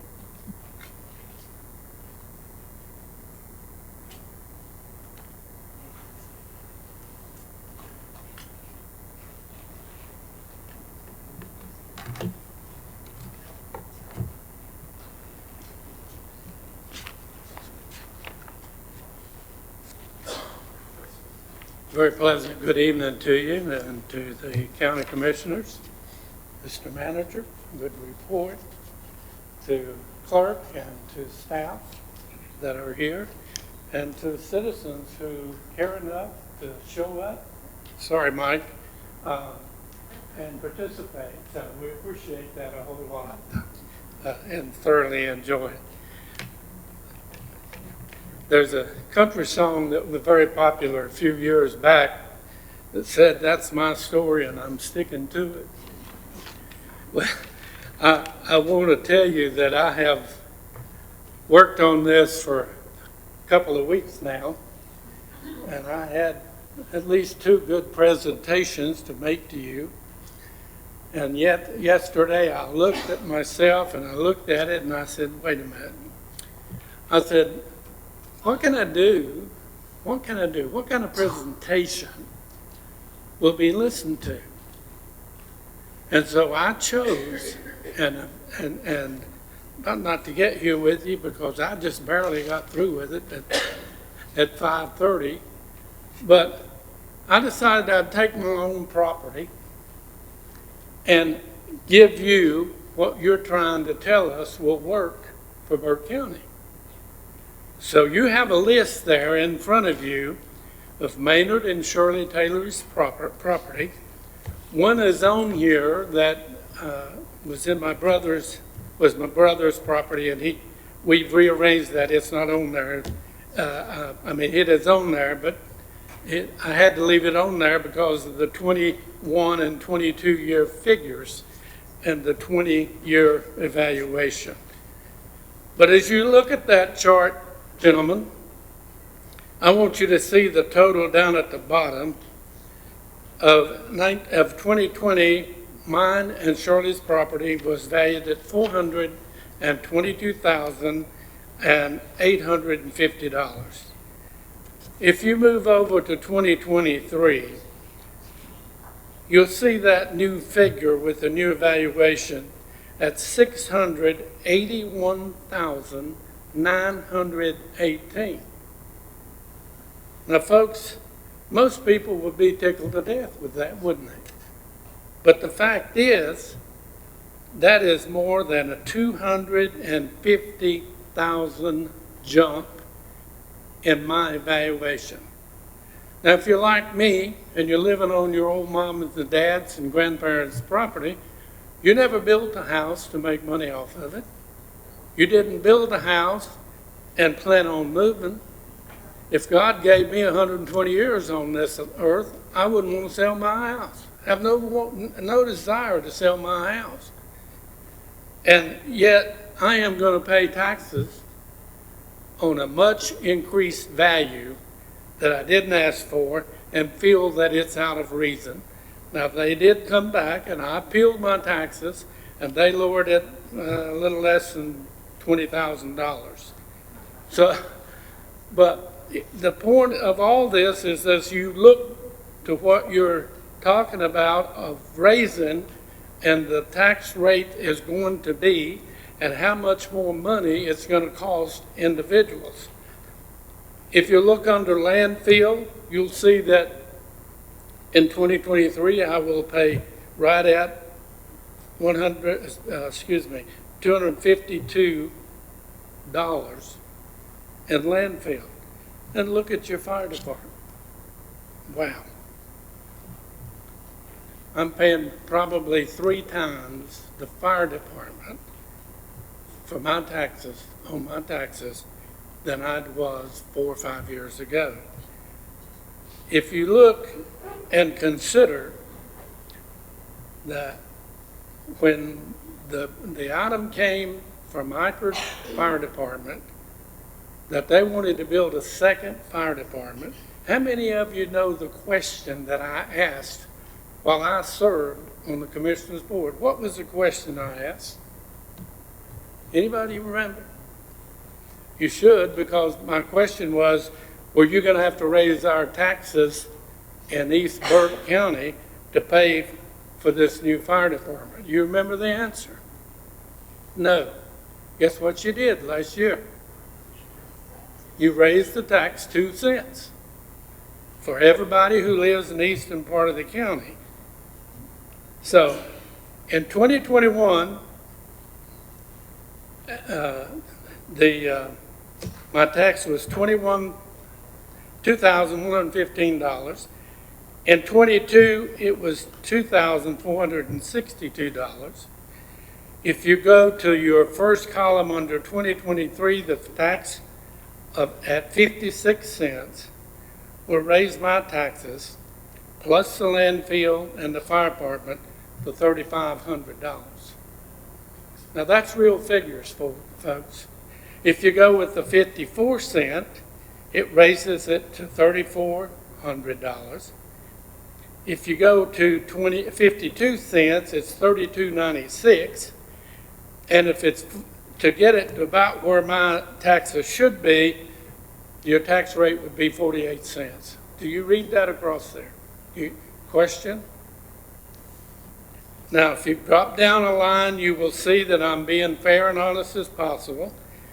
I have deferred taxes on deferred value on some of the property. I took that off to be even more fair. And if you fall under 23 under tax 56, taking off the 850 which was deferred, you got 2656. Excuse me, I read that wrong. Yep, 2656. The next category, 2581. 20 and under the 52 cent category, 2506.80, which is still more than the taxes that I paid just a year ago. Net total taxes are at your 56 cents is about $250 more.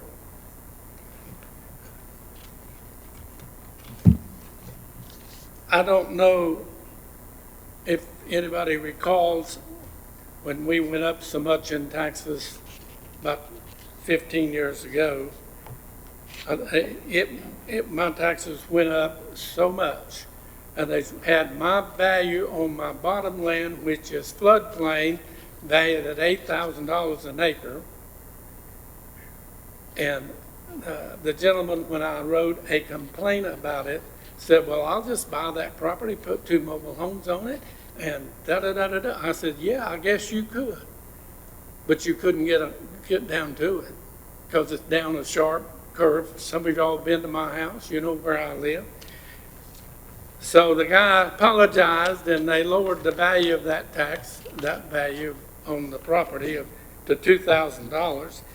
And it's good ground to hold the earth together, but it's not good ground to build upon. You can't get to it. And if you made it level with the road, you'd spend $100,000 hauling in dirt. So taxes that y'all charge should be based on a more fair system. I've had some ideas. I have never presented them, but how many of you know that you're raising taxes? And this is a very important question. You're raising taxes on people who make less than $20,000 a year to pay your fancy employees who are making $40,000, $50,000, $60,000, $70,000, $80,000, $100,000, $200,000 a year. Does that sound reasonable to you? Does that sound reasonable that you raise taxes on people who can't hardly pay? I know somebody a couple of weeks ago gave up their cable TV because they couldn't afford it, and yet we want to get more money out of those people to pay high-level employees who want to make more. An employee told me just a couple of weeks ago that he quit. He retired from Burke County. His retirement pay is $300 more a month than he was while he was working. Citizens of Burke County loses 2 ways. They lose because they're paying more money because he's retired. They lose because that's no more a productive employee. And your system, which you didn't create, but we have adopted it over the years, that it really needs to be seriously checked and looked at. I know I'm running way over time. When you look at the tax numbers of 23 and compare budgets, we will surmise the following facts on my taxes. My taxes per year is more than my power bill. My taxes are more than our grocery bill. Noted that grocery bills are going out of sight, and that may change this year. My taxes are more than home insurance and cars insurance together.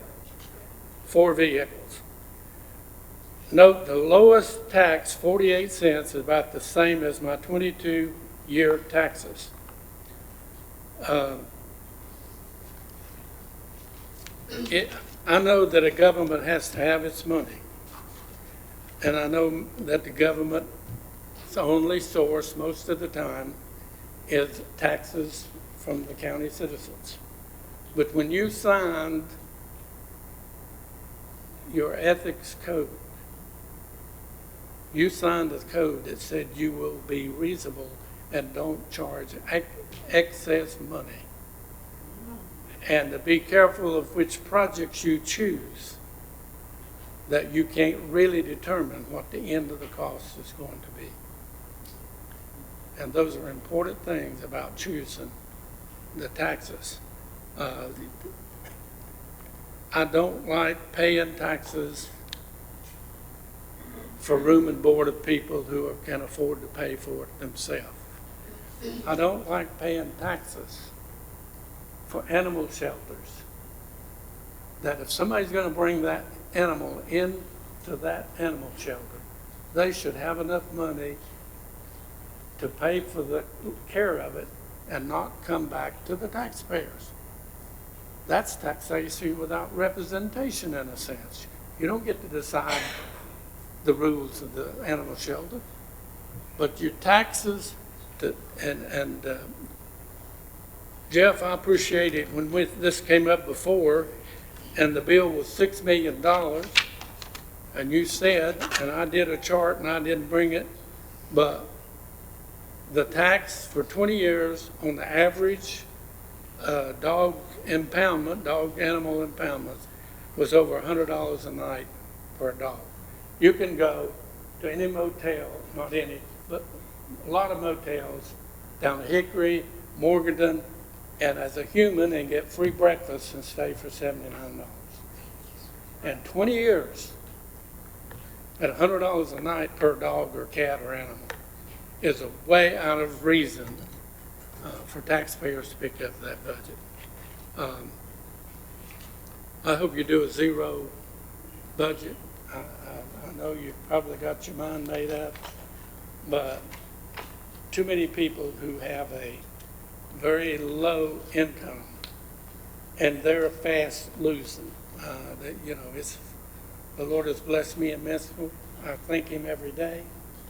I thank Him for this day, but I think we ought to have more commissioners and more people voice and get up and speak up instead of keeping our mouths shut when things have got out of sorts. And we're a little bit out of sorts. We're taking better care of our employees and could care less about the taxpayer. And your number one concern is supposed to be the citizens of this county. Thank you.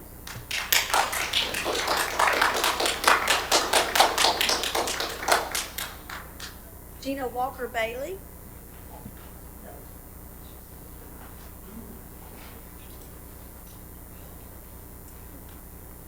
Good evening. This is probably the first time I've ever had to use a microphone so somebody can actually hear me. So my voice is a little rough tonight. I apologize, but my allergies are taking me down. But in our current two-party system, it's difficult to distinguish a Republican from a Democrat based on party leaders down to the smallest government level that choose to continuously tax and spend. Elected conservative leaders have diminished trust in those who have elected them. Government should tax only to raise money for its constitutional functions. As conservatives, we believe in a limited government that serves the people rather than one that burdens it. We believe that government at all levels should not spend money it does not have and avoid passing debts on to future generations. These are just a few of the values and beliefs that we as Republicans and conservatives stand on. As a conservative elected official in Burke County, will you choose to place a burden on me and my family? My taxes have drastically increased due to inflation in the housing market over 50%, all while the income of my household has decreased due to inflation. All the while, due to reckless spending by our government. Many quote-unquote conservatives have not only burdened, but they have harmed their people. With record high and long-lasting inflation, I am reminded of the great inflation of the 70s when greedy politicians had forgotten whom they served. Will my county leaders choose spending and increase taxes that will not benefit me, myself, my family, or my fellow citizens? When your citizens are struggling to provide groceries for their family or fill their gas tanks to get to work, will you add to their burden when they receive their new tax bill this July? If they cannot afford to pay the massive increase, will they live in fear of losing their property because they can't pay the increase? Will you vote to expand county government rather than rein it in and say that you stand for limited government? You will not see or hear any Democrat leaders here condemn your plans to increase taxes or even tell you to curb your extravagant spending. Your plans for unnecessary buildings and centers that will cost the citizens of Burke County for generations to come. But what the Democrats will do is sing your praises as you vote against the things you are supposed to represent and the things you were sworn in to uphold. And the Liberal News Herald will make a spectacle of the Republican Party yet again as its front page story shares that their party's own members have yet again voted against the things that they say they stand for. A great man named Ronald Reagan once said, "Republicans believe every day of the year is the 4th of July. and Democrats believe that every day is April 15th. Which one do you believe? I ask you tonight to choose which side of history you will fall on. The Board of Commissioners that burdened and that harmed its own citizens due to its tax increases and your reckless spending? Or will you be a board that is remembered for serving its people well and putting the needs of your county's people first above your own agendas, your wish list, and your political gains? I thank you guys very much. Jordan Lester.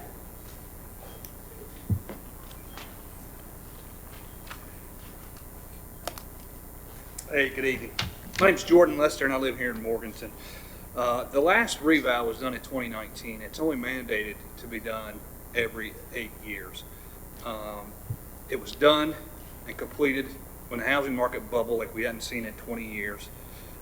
I'm sure nobody here could have predicted that, but that's just the way it worked out. The overinflated home values have other unintended consequences. Folks are also going to be shocked when it comes time for homeowners' insurance renewal bills come due to these property values. These, together with prices of electricity, gas, groceries, and everything else on the rise, I ask that you not inflict this increasing financial burden on the citizens of Burke County. Many of them are barely scraping by as it is. Citizens aren't going to be pleased with the Republican County Commission increasing their tax bill, especially during this extreme inflationary period. But I bet they'll remember when it comes time to re-election time, which is just next year. I ask that you consider postponing results of the inflated reevaluation until housing prices correct and come back to reality, and revisit this when the economy is better suited. Thank you for your time and consideration. Mr. Ed Moslish.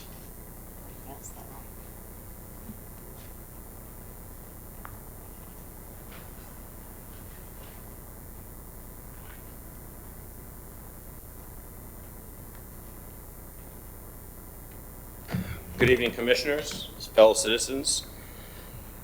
The budget manager said during his presentation that a 56-cent tax rate would make this budget, quote, transformational. I submit, Commissioners, that the citizens of Burke County have had enough transformation since Barack Obama uttered those words in 2008. I know that Republicans have.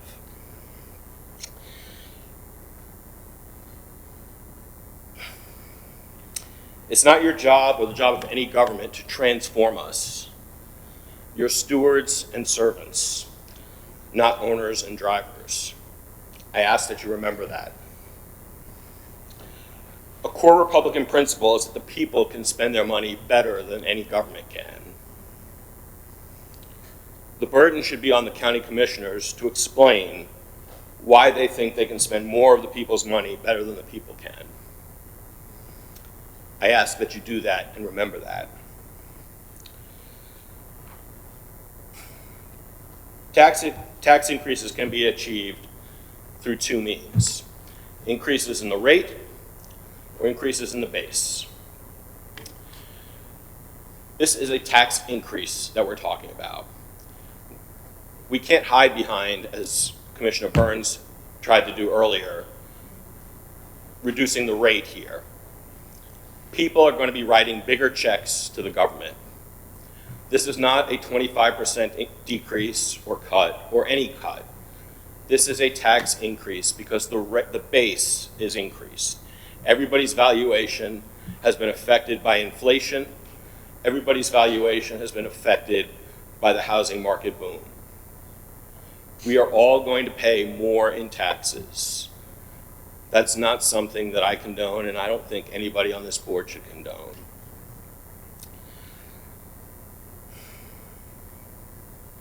July 4th is coming. This country was founded in part on a tax revolt.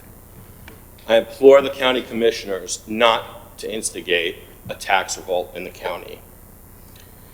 Instead, I urge that if you really feel like you want to spend the people's money, the first thing you should do is take a small amount of that money and invest it, yes, invested in a referendum. I looked it up under state law. I don't believe state law would pay for it and allow it, but you can spend our money, you're spending our money right now, pay for a referendum, ask the people whether they want a tax increase. Let the people speak on this issue. I'm speaking now. I do not want a tax increase. And I'm confident that my fellow citizens don't want one either. Thank you and good night.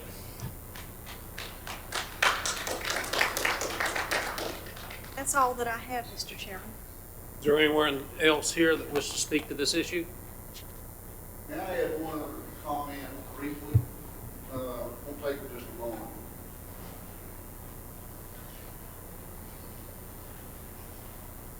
Again, I've spoken. I just want to briefly say something. I know we talk about communication with Burke County taxpayers. I'm going to tell you what YouTube is a joke. I checked it this afternoon. Do you know how many people the May 16th budget presentation looked at YouTube? It counts everybody and I'm going to be honest with you, I've logged on to it probably 12 times. 12 of the less than 200 views have been yours truly. So you're not communicating with the citizens of Burke County, first and foremost. You've got 2 newspapers in the county. Circulations, I have no idea on what the newest one is. The other one is, I'm ashamed to admit it. So keep that in mind when you look at communication with the taxpaying citizens of the county. Whose job is it to communicate with the county citizens? They're not watching YouTube. If less than 200 people since May 16th have seen the budget presentation, do you agree with that? Does anybody agree with that? I'm realistic. I dissected the budget. I will dispute so many things in that budget, it will blow your mind. If you want to increase taxes, there will be repercussions. Thank you.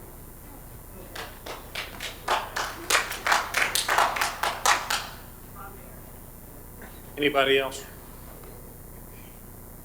Since he was allowed to readdress, I would like to readdress a few statements that have been made. First of all, I'm very saddened that this is turning into a political debate. I am a Republican. I am a conservative. And I am approving and voting, and hopefully this proposed budget will go through. Sometimes we have to step up for sacrifices that are important. I would like to address, and particularly, a statement by Mr. Maynard Taylor, with all due respect. He said that he didn't feel like taxpayers should have to pay for animals that are going into the shelter. I would like to remind Mr. Taylor that all of us that are fighting hard for animal welfare in this county, to have a new building to help the situation in this county, to help our Burke County Animal Services team. It is taxpayers that are also creating this problem. There are so many people in this county that are not being responsible with their animals. They're not spaying and neutering them. They're not getting them to the vet on an annual basis for their rabies, for their vaccines. They're not giving monthly heartworm preventative, which is so easy to prevent. And you want to lecture this group on taxpayers not paying for animals? We have a responsibility. We have a moral responsibility to take care of these strays and these abandoned animals that taxpayers are abandoning.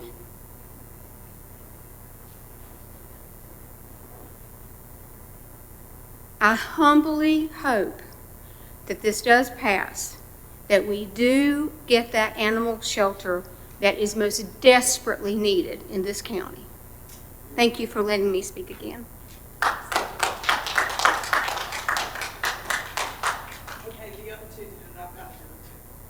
So this will be the last speaker that's going to speak twice. After this, anybody else You know, needs to be the only time they speak. Thank you, Scott. I would just like to add that while I love animals, in fact, I took in a rescue in the last 12 months, they are not paying taxes. We are giving more to animal services than we give to seniors and veterans combined. Now, that's two categories that's been paying taxes for years. And we are not helping them like we're helping animal services. So I'm sorry that it's such a burden. I'm sorry that the taxpayers don't want to do what they want to do per their guidelines, but they don't pay taxes. We should be appropriating the money to the people that are paying these taxes and what their needs are. Thank you. Is there anybody that has not spoken that wishes to speak on this subject?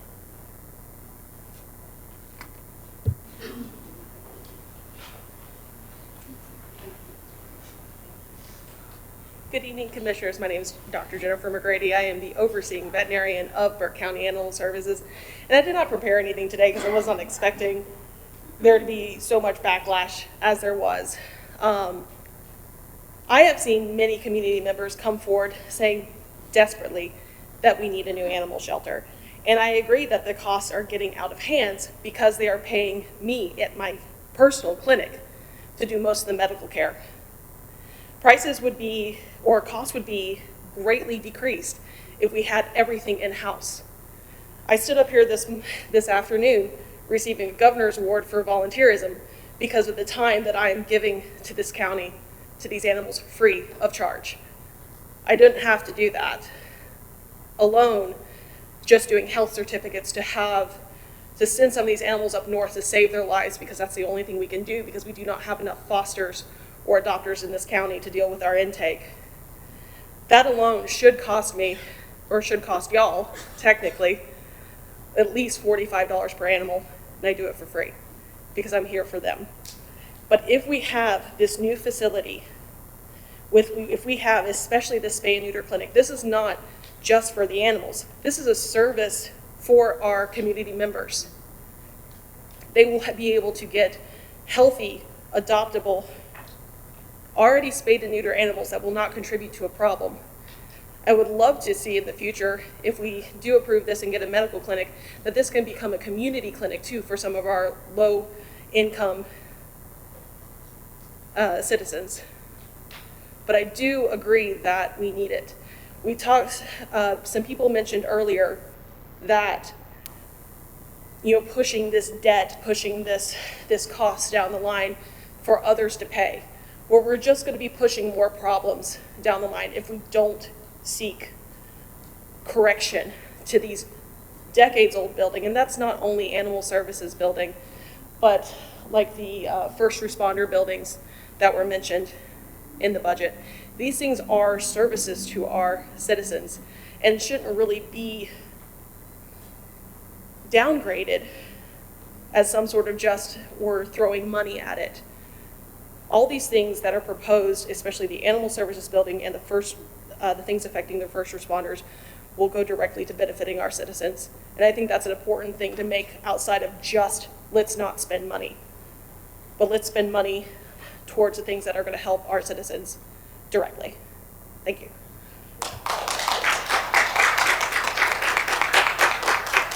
Is there anyone else that has not spoken that wishes to speak on the issue of the budget? There being no more, I'm now going to close the public hearing. Gentlemen, at this time, I'll ask what the pleasure of the board is.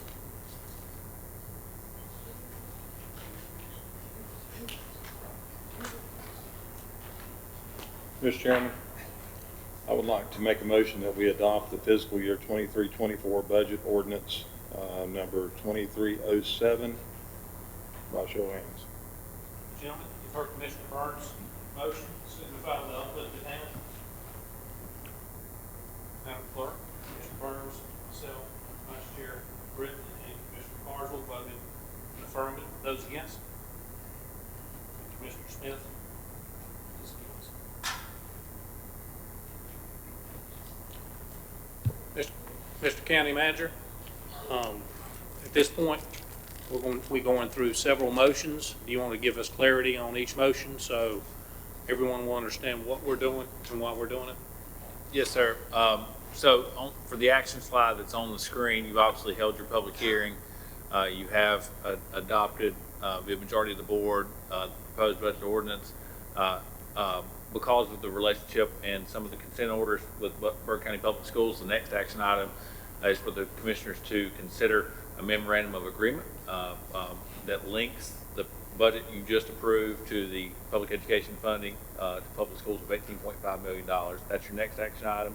We go one at a time, or I can run through however you prefer. Let's do one at a time. Any comments, questions, gentlemen? If not, what's the pleasure of the board? Mr. Chairman, I move to approve a memorandum of agreement between Burke County and Burke County Board of Education for fiscal year 23-24. Thank you, Vice Chair Britton. All those in favor of Jeff's motion signify with uplifted hand. That motion carried 5-0. Madam Clerk. Mr. County Manager. The next item for board consideration is item number 4, which is consideration of the 8 proposed personnel policy amendments. Again, we've talked about those in detail. They're in your packet, but those are, again, components to compliantly implement the budget as presented. I'm happy to answer any questions you may have at this time as the board consider those. Thank you, Mr. County Manager. Any questions, comments, gentlemen, on this specific one? If not, what's the pleasure of the board? Mr. Chairman, I make a motion to approve the following recommended personnel policies as presented. Thank you, Commissioner Burns. All those in favor signify with uplifted hand. That is 5-0, Madam Clerk. Excuse me, gentlemen. So the next item, I'm going to ask to recuse myself on these next 2 motions. I will now turn over the meeting to Vice Chair Britton. Thank you, Mr. Chairman. Because our chairman is a board member on the Valdez Economic Development and Investment Corporation, he is asked to be recused. I'll entertain a motion to accept that recusal.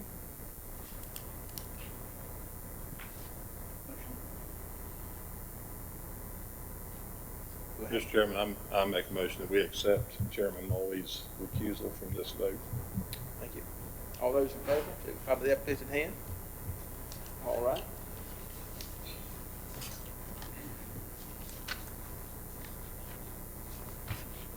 Mr. Chairman, at this time, I would also enter the motion to execute funding for VEDIC for fiscal year 24. Mr. Vice Chair. Thank you, Commissioner Burns. You've heard the recommendation to accept the recommendation. Those in favor, signify by the uplifted hand. 4. Madam Clerk. And with that, I'll turn the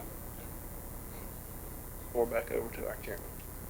Thank you, Mr. Vice Chair. We need to do the same thing for Vice Chair Britton, who also serves on the BDI board, and that's going to involve the next 2 motions. So, gentlemen, you've read the motion. What's the pleasure of the board? Mr. Chairman, I vote that we accept the recusal of Vice Commissioner Jeff Britton in the matter related to BDI. Gentlemen, you've heard the motion. All those in favor signify with uplifted hand. Motion carried 4-0, Madam Clerk.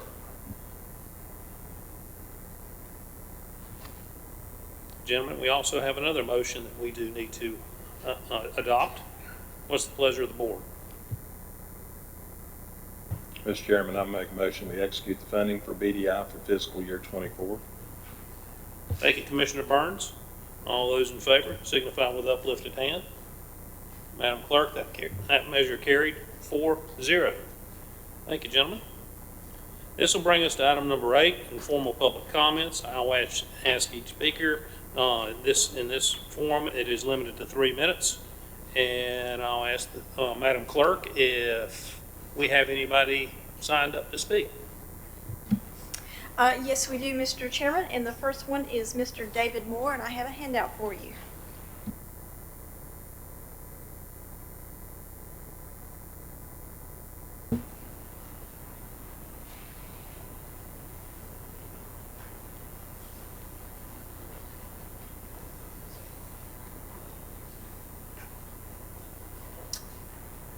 Thank you. I'm David Moore from Asheville, but I've been working in Burke County for 40 years. I'm the archaeologist with the Exploring Jewara Foundation, or EJF, and I'm here to speak about EJF and the value of living history. EJF offers public history programs, especially regarding the Native Americans at Jewara and the earliest Spanish explorers at Fort San Juan. We present in schools, at the Berry site, at the Living History Village at Catawba Meadows Park, to local civic organizations, in Zoom lectures, at community days, and the list goes on. We will have a permanent exhibit in the new Sit-in Learning Center at the History Museum of Burke County. Since forming in 2008, EJF has presented programs to more than 30,000 people of all ages. EJF practices living history. Hearing that term, you might think of Jamestown or Old Salem here in North Carolina, places where locals and tourists experience history that has statewide and national significance. EJF offers a similar experience at the Living History Village at Catawba Meadows Park. Yes, it's on a smaller scale, but the story is unique and significant. Let me briefly summarize the Jewara and Fort San Juan story. The Spanish built 6 forts in 1567. 3 of those forts form a triangle. Fort San Juan, located at the Berry site, a second fort located east near Salisbury, and the third south near Camden, South Carolina. We know Spanish soldiers routinely prospected for gold. They failed in their search, and in 1568, native people destroyed Fort San Juan along with the other 5 forts. Spain never again tried to colonize the Carolinas. Now let's consider that triangle again. In the middle of that triangle, in the vicinity of Charlotte, the first gold rush occurred in the late 18th to early 19th centuries. Prospectors picked gold out of the creeks, and the mint in Charlotte specialized in gold coins. Given more time, the earlier Spanish soldiers would certainly have found that gold less than 30 miles south of Jewara. What then? Fort San Juan would have been immediately reinforced with every resource of the Spanish crown in anticipation of the same riches found in Mexico and South America. The increased Spanish presence would have doomed 18th century English plans to occupy the land south of Jamestown. Charlestown would not exist. Latin America would extend into the Carolinas. In fact, the Native Rebellion at Fort San Juan changed American history, and with it, world history. The story of Jewara and Fort San Juan is essential to American history. It's an important educational resource and a vital resource for local heritage tourism.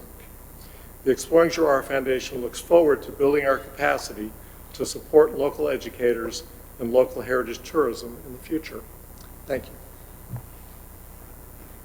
Thank you, sir. Madam Clerk? Tommy Carpenter.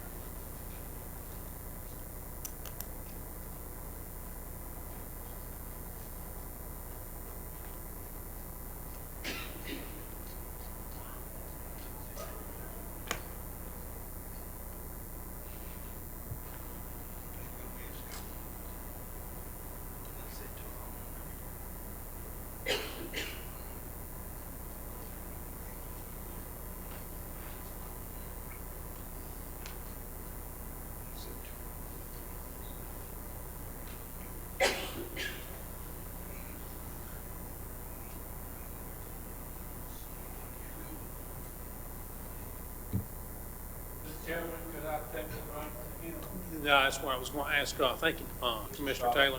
I'm going to ask Mr. Black in the back to bring a microphone to the gentleman seated.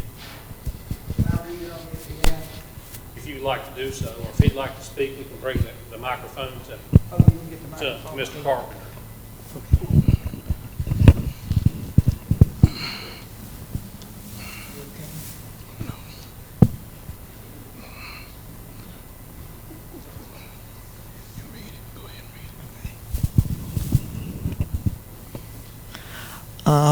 This has been read.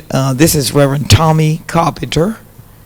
And what he's here today to do is just to read in reference to support of the Confederate statue that stands on the square. And this is the where he spoke from. The will of God prevails. In great contest, each party claims to act in accordance with the will of God. Both may be and one must be wrong. God cannot be for and against the same thing at the same time.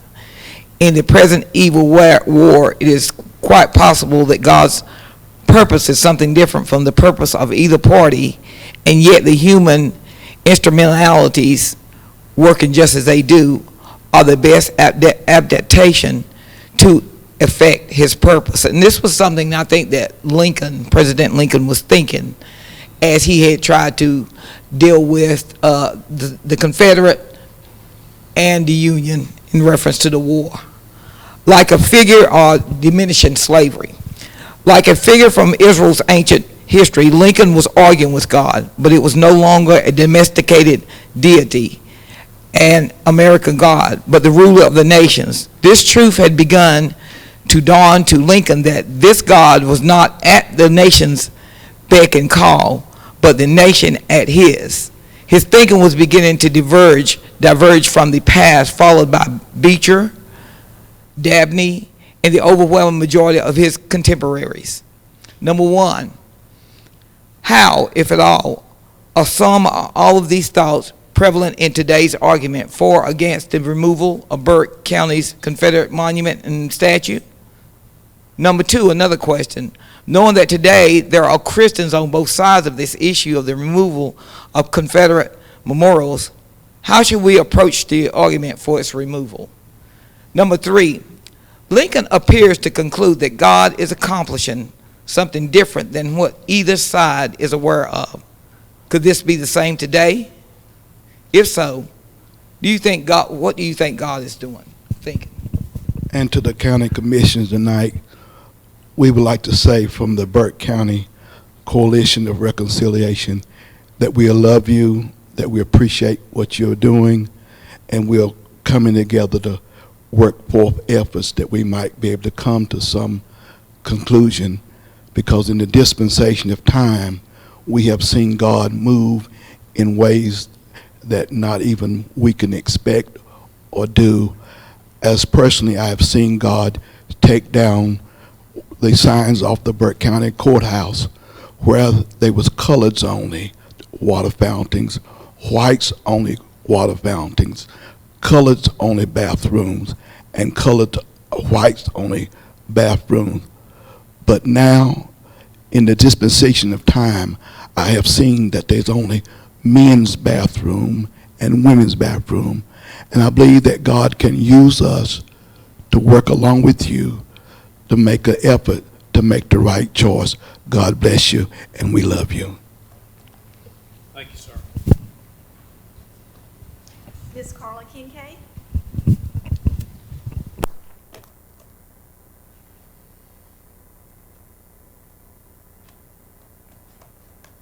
Good evening. My name is Carla Kincaid.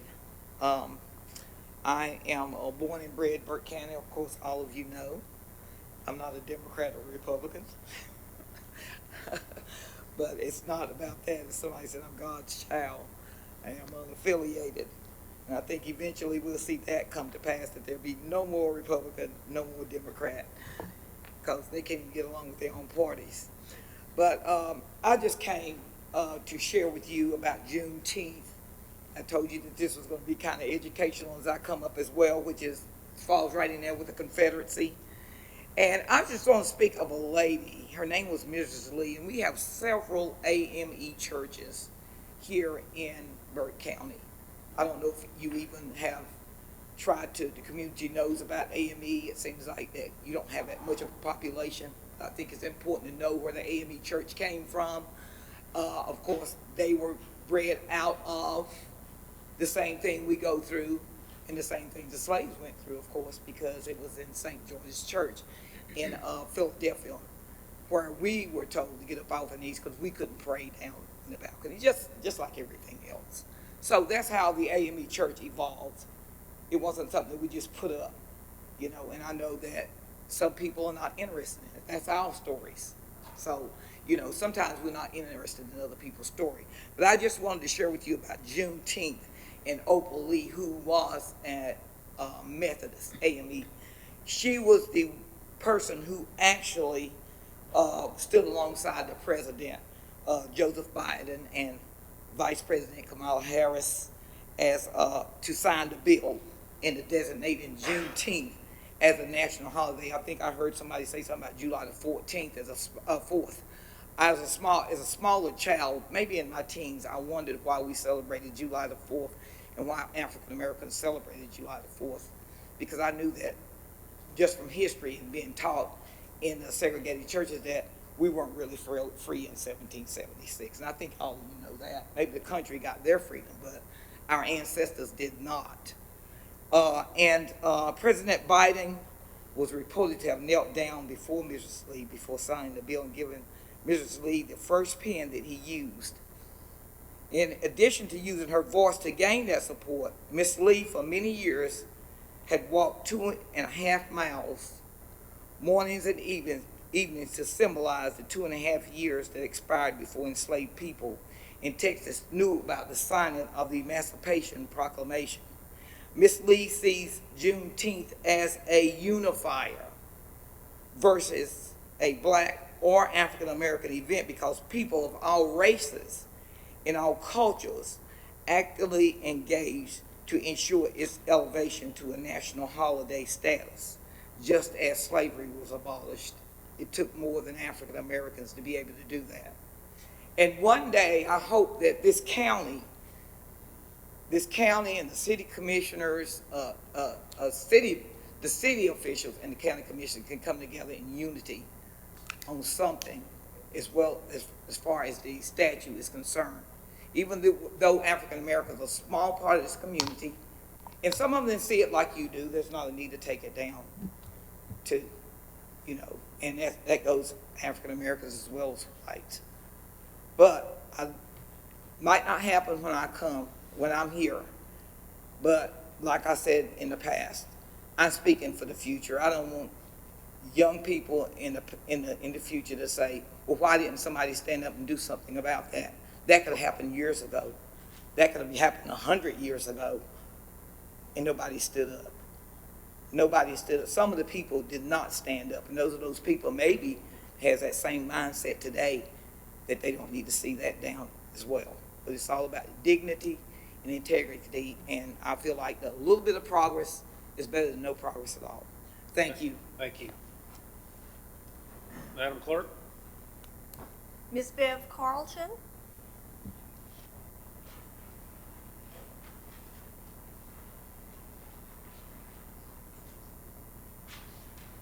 Good evening.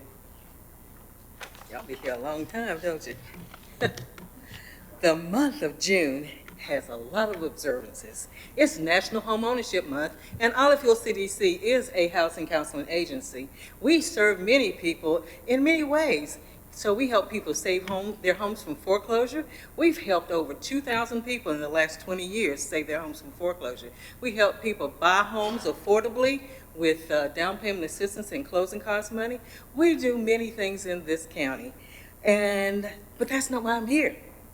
I'm here because I had requested that June 24th be declared Multicultural Unity Day.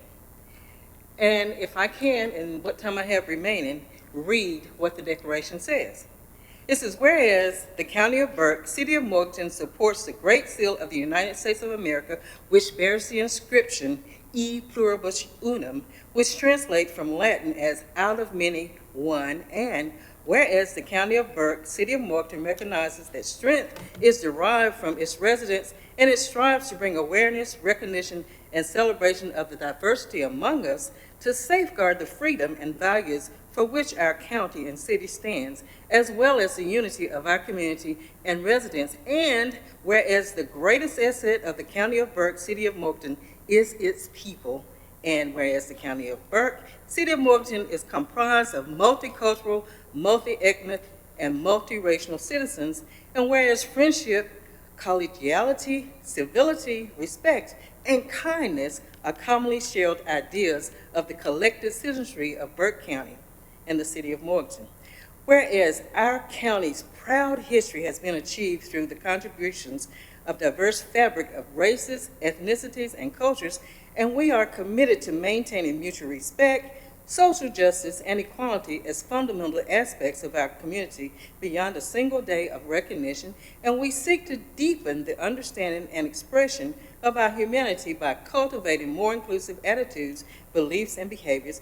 And whereas the County of Burke, City of Morganton are committed to implementing sustainable social and civic support of diversity initiatives and overcoming prejudice, fears, and stereotypes while striving to provide a healthy and welcoming environment for all residents. And whereas Racial Unity Day was started by the Baha'i National Spiritual Assembly in 1957 as an observance to promote racial harmony and understanding, and whereas the purpose of the Burke County Multicultural Unity Day is to recognize that the people of our nation are its greatest asset.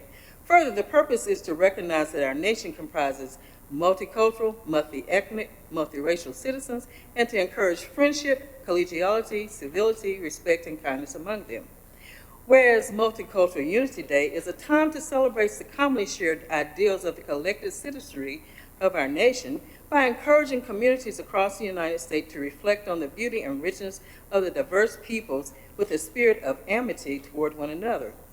Whereas we dedicate this day as Multicultural Day as a symbol of solidarity, recognizing the variety of backgrounds, races, genders, sexual orientation, ages, religions, as well as numerous cultural perspectives, innovations, and contributions by all represented within our great city, and encourage everyone to honor, recognize, and embrace diversity through our workplaces, our schools, our community, and our country.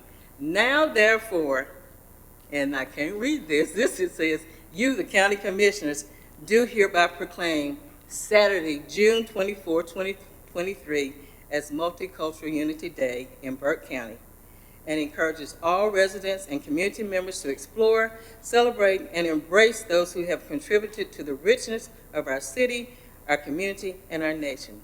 On this coming Saturday, Olive Hill CDC will be observing Multicultural Unity Day in this block out here. We invite you to the Jammy Jam block party this Saturday on Bush Hill Street, and hope that you will come and celebrate with us. Thank you. Thank you. Mr. Chairman, can I just publicly apologize? We had a good meeting probably 2 weeks ago and talked about a potential agenda item, and I simply missed the deadline to get that in front of the board, so I just want to publicly apologize. Learned a lot about the organization and enjoyed that meeting. Thank you, Mr. County Manager. That's all the cards I have. Thank you, Madam Clerk. Then we'll move us to consent agenda. Now I'll ask the County Manager to review the items on the consent agenda, please. Thank you, Mr. Chairman. Several items for consideration this evening. Each of these, as you're aware, the board was presented in detail at your pre-agenda meeting. Our first item for consideration is from Western Piedmont Council of Government, specifically Area Agency on Aging, and its acceptance of the FY 23-24 block grant. Item 2 is from our Finance Department and the Board of Commissioners, and this is consideration of reappointment of our Tax Administrator, John Bridgers. Items 3 through 8, bear with me, are all from the clerk, and item 3 is a resolution amending our 2023 meeting schedule, as we've discussed, foregoing the both July and August pre-agenda meeting. Item 4 is an appointment and removal to the JCPC Board. Item 5 is an appointment to the Burke County Board of Adjustment. Item 6 for consideration is reappointment of applicants to the Social Services Board. Item 7 is appointment and consideration of appointment to the Western Piedmont Community College Board of Trustees. Item 8 is both the reappointment and removal of the Partners Behavioral Health Management Board. Item 9 is approval of the water shortage response plan as presented by General Services Department and required statutorily. Item 10 is also from General Services. This is to facilitate the ongoing HVAC project at the Foothills Higher Education Building. Items 11 and 12 for consideration both from the Tax Department. Item 11 is your May 2023 tax collection report. And finally, item 12 is your May release refund report from the Tax Department. Happy to answer any questions you may have about those items. Gentlemen, what's the pleasure of the board? Chairman, I move the consent agenda be approved as presented. Thank you, Commissioner Britton. All those in favor signify with uplifted hand. Madam Clerk, that carries 5-0. That'll bring us to item number 10 under this. There'll be items for decision. The first being, Madam Clerk, appointment to the Jury Commission. Thank you, Mr. Chairman, members of the board, ladies and gentlemen of the audience. Mr. Robert Love has served on the Jury Commission since 2007 for almost 16 years, and he has resigned. So we need to remove him from the official roster and thank him for his service to the community. We also need to appoint a replacement for his seat to complete the remainder of a term ending September 30th, 2023. You have two excellent applicants, Terry Yunt and Jennifer Francis. Be happy to answer any questions you may have. Gentlemen, questions, comments? Mr. Chairman, I'd like to nominate Jennifer Francis. Thank you, Commissioner Carswell. Are there any other nominations?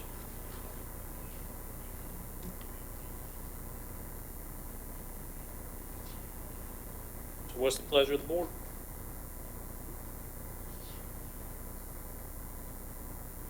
All those in favor signify with uplifted hand. It's 5-0. Thank you. And that, just to clarify, that does include Mr. Lowe's removal. Very good. Thank you. Brings us to item number 2, reappointments to the Regional Agent Advisory Committee.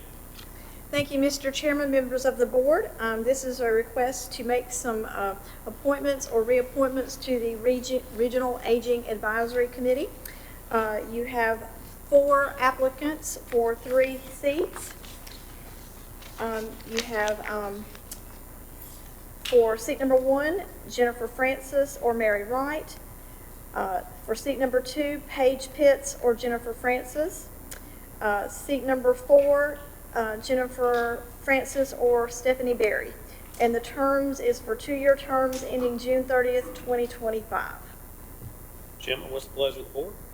Mr. Chairman, if it please the chair, I'd like to recommend that we approve all the 3 existing members to be reappointed to that board. And for clarity, Kay, those existing members are?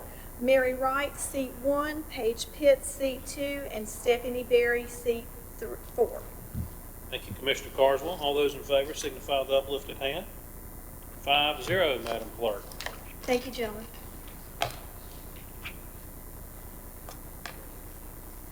That'll bring us to approval of year-end budget amendment. This will be presented by our county manager.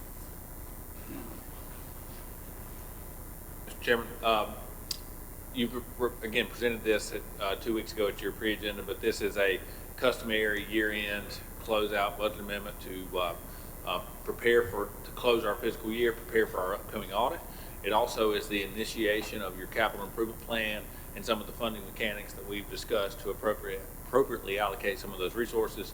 And as part of that, it does include some American Recovery dollars, which require an amended ordinance. So you have 2 items for consideration, the year-end budget amendment as well as adoption of this amended ordinance for the American Recovery Plan spending dollars. All of those can be approved with one action or modified as you may see fit. Gentlemen, questions, comments? If not, what's the pleasure of the board? Mr. Chairman, I move to approve budget amendment number 1 as presented and adopt ordinance number 2023-08. Thank you, Commissioner Carswell. All those in favor signify with uplifted hand. Madam Clerk, that is 5-0. That moves us to item number 4, items for decision. Selection of vendor for employee pay and classification study. So I, again, will be brief. We talked about this during the budget conversation, that this was one of the top 5 priorities of the Board of Commissioners in your strategic planning process for FY 23-24, recognizing that the county really had never collectively, comprehensively reviewed its pay and classification system in totality. We have about 650 full-time employees, many of which have required advanced degrees and advanced trainings and professional attributes and licenses. And what we've seen over time is technology has advanced, regulations have changed, jobs have become more complicated. We haven't kept pace with that, both with market measured wages and accuracy in our job descriptions, which have created and led to some of those human capital metrics that we talked about. So we've really been focused on this concept of an employer of choice, and again, this top priority of a comprehensive human capital pay classification study. This is really an opportunity for us to engage with a professional consulting firm that comes in and looks at everything from what every job description in the organization documents that an employee does on a day-to-day basis, and then compares those organizationally wide so that we know how to fairly and justly compare the pay of someone who may drive a bulldozer to someone who may answer law enforcement calls or collect taxes. And it's based on, again, looking at accuracy in the job description, figuring out a quantifiable, defendable way to assign grades to those jobs, and then assigning market measured competitive pay ranges to each of those grades. And that's really a massive undertaking and something that organizations of our size should be doing probably every 5 to 7 years, and it hasn't been done here in decades. And I think that's some of the challenges that we've really experienced when you talk to some of our Lorinda and Alex, some of our team in human resources. Every single day they're fed with these unaccomplishable obstacles of how and why do we fix these proverbial leaks in the boat. And I think this strategy is really what is the answer to that question. So here are our objectives. We want to evaluate our entire classification and compensation study, look at job descriptions, look at our relationship relative to the labor market, both public and private. We wanted to look at internal ranking of all positions, develop a justifiable, defendable compensation system, and then look at ways to implement it.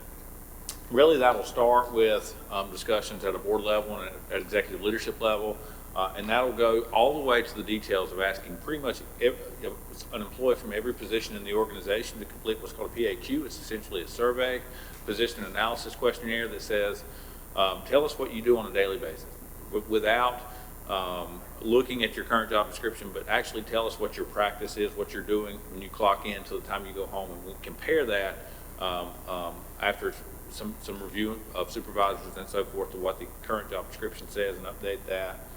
We'll also, again, evaluate those from an internal competitiveness perspective, and we, ultimately, through a highly systematic process, will arrive at a system that we know is accurate, is competitive, and is sustainable. The philosophy, again, is this concept of fair market-driven wages. We don't want to be the highest, but we don't want to be the lowest. We want to make sure that we're within market. We want to balance these internal and external factors.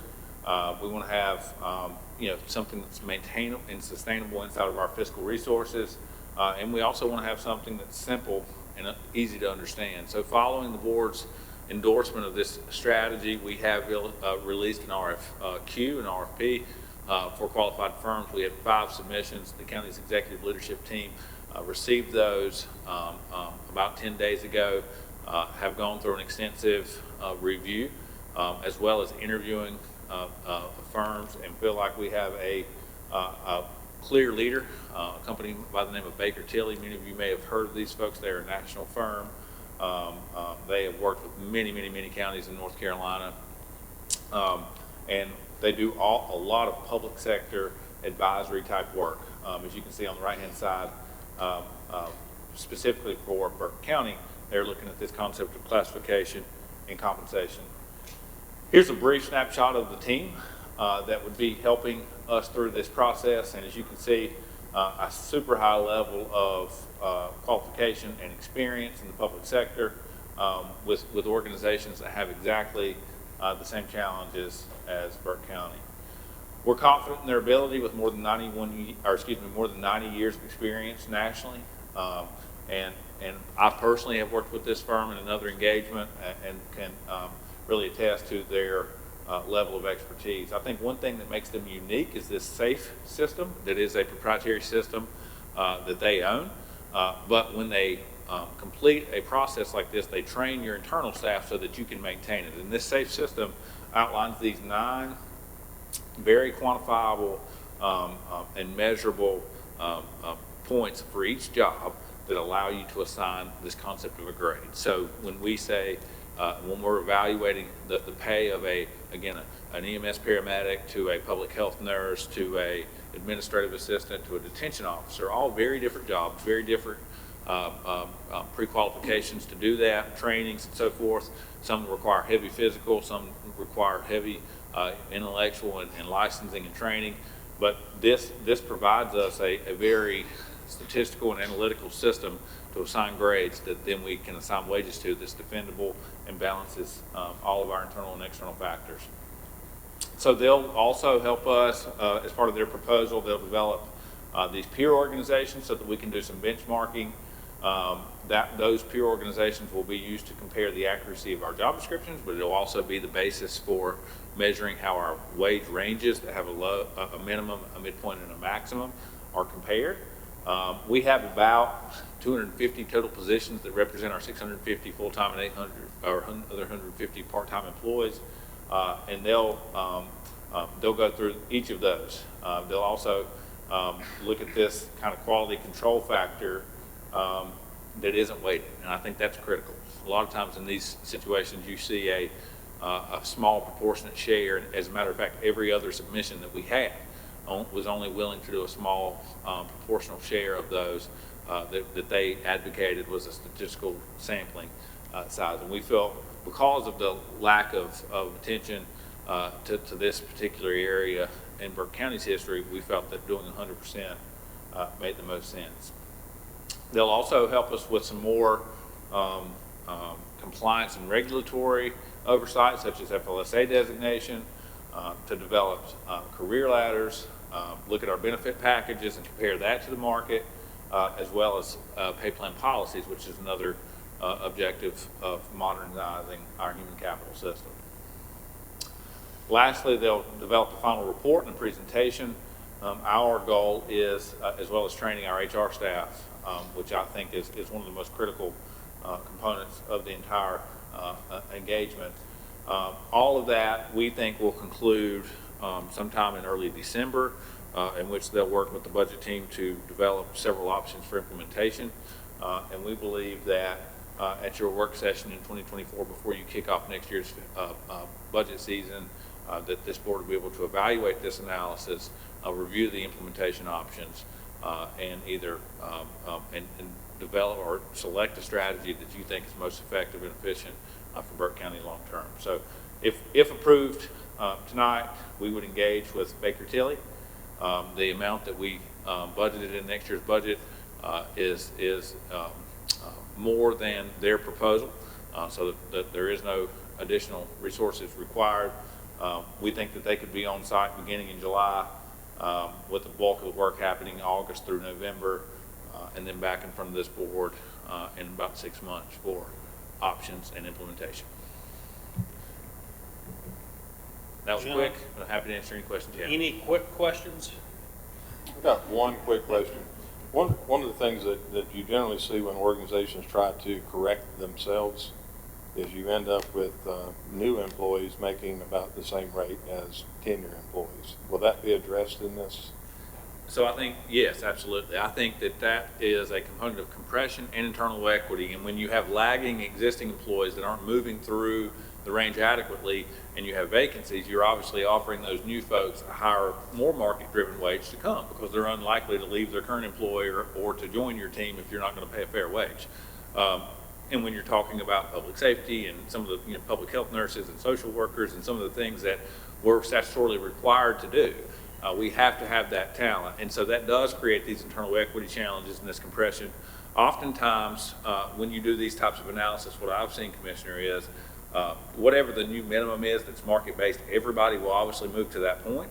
But then there's what's called a multiplier based on years of service. So they take someone's tenure, specifically in that job or in a related job field, and add some type of compression relief factor to move them through the range that creates separation based on their institutional knowledge and tenure. And I would expect that to be part of this analysis. Yes, sir. Jim, anything else? This is not going to be short. I want to say this. I've sat here for 11 years. The three of us, we have sat here for 11 years. And this is the smartest thing we've done. We get people stand there and bash us for not trying to do what we need to do by employees. We've had people sit up here on this board that have bashed employees way too long. We're looking for talented people to come in to do the job. When I sit in Raleigh and I listen to 99 other counties, and they're sitting out there doing the same thing, they're trying to get people and they don't know where to get them. You have to have a professional firm come in, see what you got, know where you've been, put something together to make a team of talented people. Sometimes you have to pay them. People want to work and move up. I wanted to get promoted when I was working. Jesus, that's what I went to work for. I didn't want to sit there and be on the bottom of the list and make the same old thing all the time. I think every one of you out here tried to do the same thing. This is what this is about. Finally putting together a plan with a fair and equitable way for people to come here. We said we wanted to be the employer of choice. We want people to choose us, and this is the way to do it. With that said, I'm going to make a motion to authorize the county manager to execute an engagement letter with Baker Tilly US LLP for a comprehensive review analysis of the county's classification and compensation system effective July the 1st, 2023, subject to review and or revision by the county attorney if needed. Mr. Chairman. Thank you, Commissioner Carswell. All those in favor signify with uplifted hand. That carries 5-0, Madam Clerk. Thank you, Mr. County Manager. That'll bring us to reports and comments. I'll start with Margaret, our County Finance Officer. Any comments? No, sir. We're just getting ready for year end and happy the budget's passed. Thank you very much. Mr. County Attorney. I have some. I can hold them until next month if that would. That would be good. We'd love to get a double dose in July. Madam Clerk. No comments. Mr. County Manager. Commissioner Smith. Mr. Burns. I do have a couple of things I want to say. Number one, and probably the most important thing I'll say all night, is happy birthday to my beautiful wife. She is at home without me today, so I could be here. I don't think she may have been planning on me being out this late, but I will make it up to her, I promise. The other thing I do want to kind of address real quickly is there seems to be some misunderstanding about this revaluation. There were several comments made that we didn't have to do it. We could have postponed it. Clearly, we could not have done that because we were outside of the 15% mandate to actually do it. So as much as nobody wanted the reval to happen, it was going to happen. Not only were we on a 4-year cycle, we were outside of our 15% margin. The other thing that kind of struck me is, and I don't think it was an attempt to impugn my integrity, because anybody who knows me knows that I'm a man who says what I think and I think what I say. When I said I would be happy to make a motion to lower the tax rate 13.5 cents, that's exactly what we did. We lowered the tax rate from 69.5 cents to 56 cents. There was nothing in that was meant to be clandestine. It's just simply a statement of fact. That's what the motion that I made did. It lowered the tax rate from 69.5 cents to 56 cents, period. And I will end again with, honey, if you're watching this, I love you. Happy birthday. Thank you, Commissioner Burns. Vice Chair Britton. Thanks. Commissioner Carswell. Never pass an opportunity to speak. I want to take just a moment to remind all of you commissioners, we're getting close to August, and we're going to be swearing in a new president of the North Carolina Association of County Commissioners. That's never happened in Burke County before, and it's all because we are about advancing. We have vision. We know where we're headed, or where we're going. We've done that over the years. I'm very proud of what you guys have done up here. I'm very proud of this budget that we passed. Kay will be getting with you. We're making the arrangements. We talked with Raleigh today for when we go down in August for the little ceremonies, but I hope you and your families enjoy that. And that's all I've got to say, sir. Well said, Commissioner Carswell. And actually, Commissioner Carswell now I'm going to Asheville to serve on the NCACC pretty much for the rest of the week. So looking forward to that. I think we're just going to be in a rain cloud. So Anyway, we'll be working, that's okay. I just have a couple courtesy reminders. We will be closed for Independence Day. Our pre-agenda meetings, as we have mentioned on several occasions, for our staff to be able to take vacations. We are not doing pre-agenda meetings moving forward in July and August. So July 5th, August 1st, pre-agenda meetings are canceled. July 12th, there's a community forum, substance abuse use with Beth Macy, which is at 401 South College Street. Doors open at 5 p.m. The event is at 6 p.m., and that is free admission. As we've picked up, and we did see in the budget, to address this issue, we have allotted money for this. Don't litter, pick up trash, cover your loads to the landfill and convenience sites. We preach on it, put money behind what we talk about, and Gary's sitting out there. He's picked up more trash in the county the last 2 years than anybody, so I know he will appreciate it. I would remind everyone, adopt or foster a pet from Animal Services, spay or neuter your pets, and this sounds like a case special. During firework displays, leave your pets inside with a radio or TV turned on. Ensure that your pet is wearing ID tags with accurate contact information, and they need a beer too. So that's a lot, but make them comfortable during the firework displays. So at this point, I will turn over to item number 12, vacancy announcements, which we have plenty, presented by Madam Clerk. Thank you, Mr. Chairman, members of the board, members of the audience. We have the following opportunities for citizens to be engaged in county boards and committees: the Adult Care and Nursing Home Community Advisory Committee, City of Morganton Board of Adjustment and Planning Board for the ETJ, Burke Senior Center Advisory Council, the East Burke Senior Center Advisory Board, Council on Aging, Burke County Board of Health, and the Hickory Regional Planning Commission. Thank you, Madam Clerk. As you can see, there's plenty of opportunities to participate in county government, so please reach out to Kay. She will put you to work.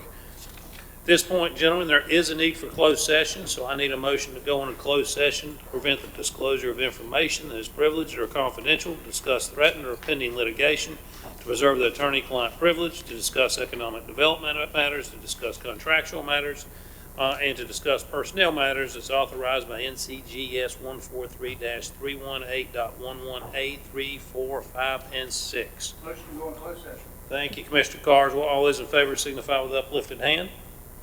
5-0, Madam Clerk, and if somebody needs to step into the men's or ladies' room, please go ahead, and we will definitely, but please let's expedite and be in closed session in 5 minutes.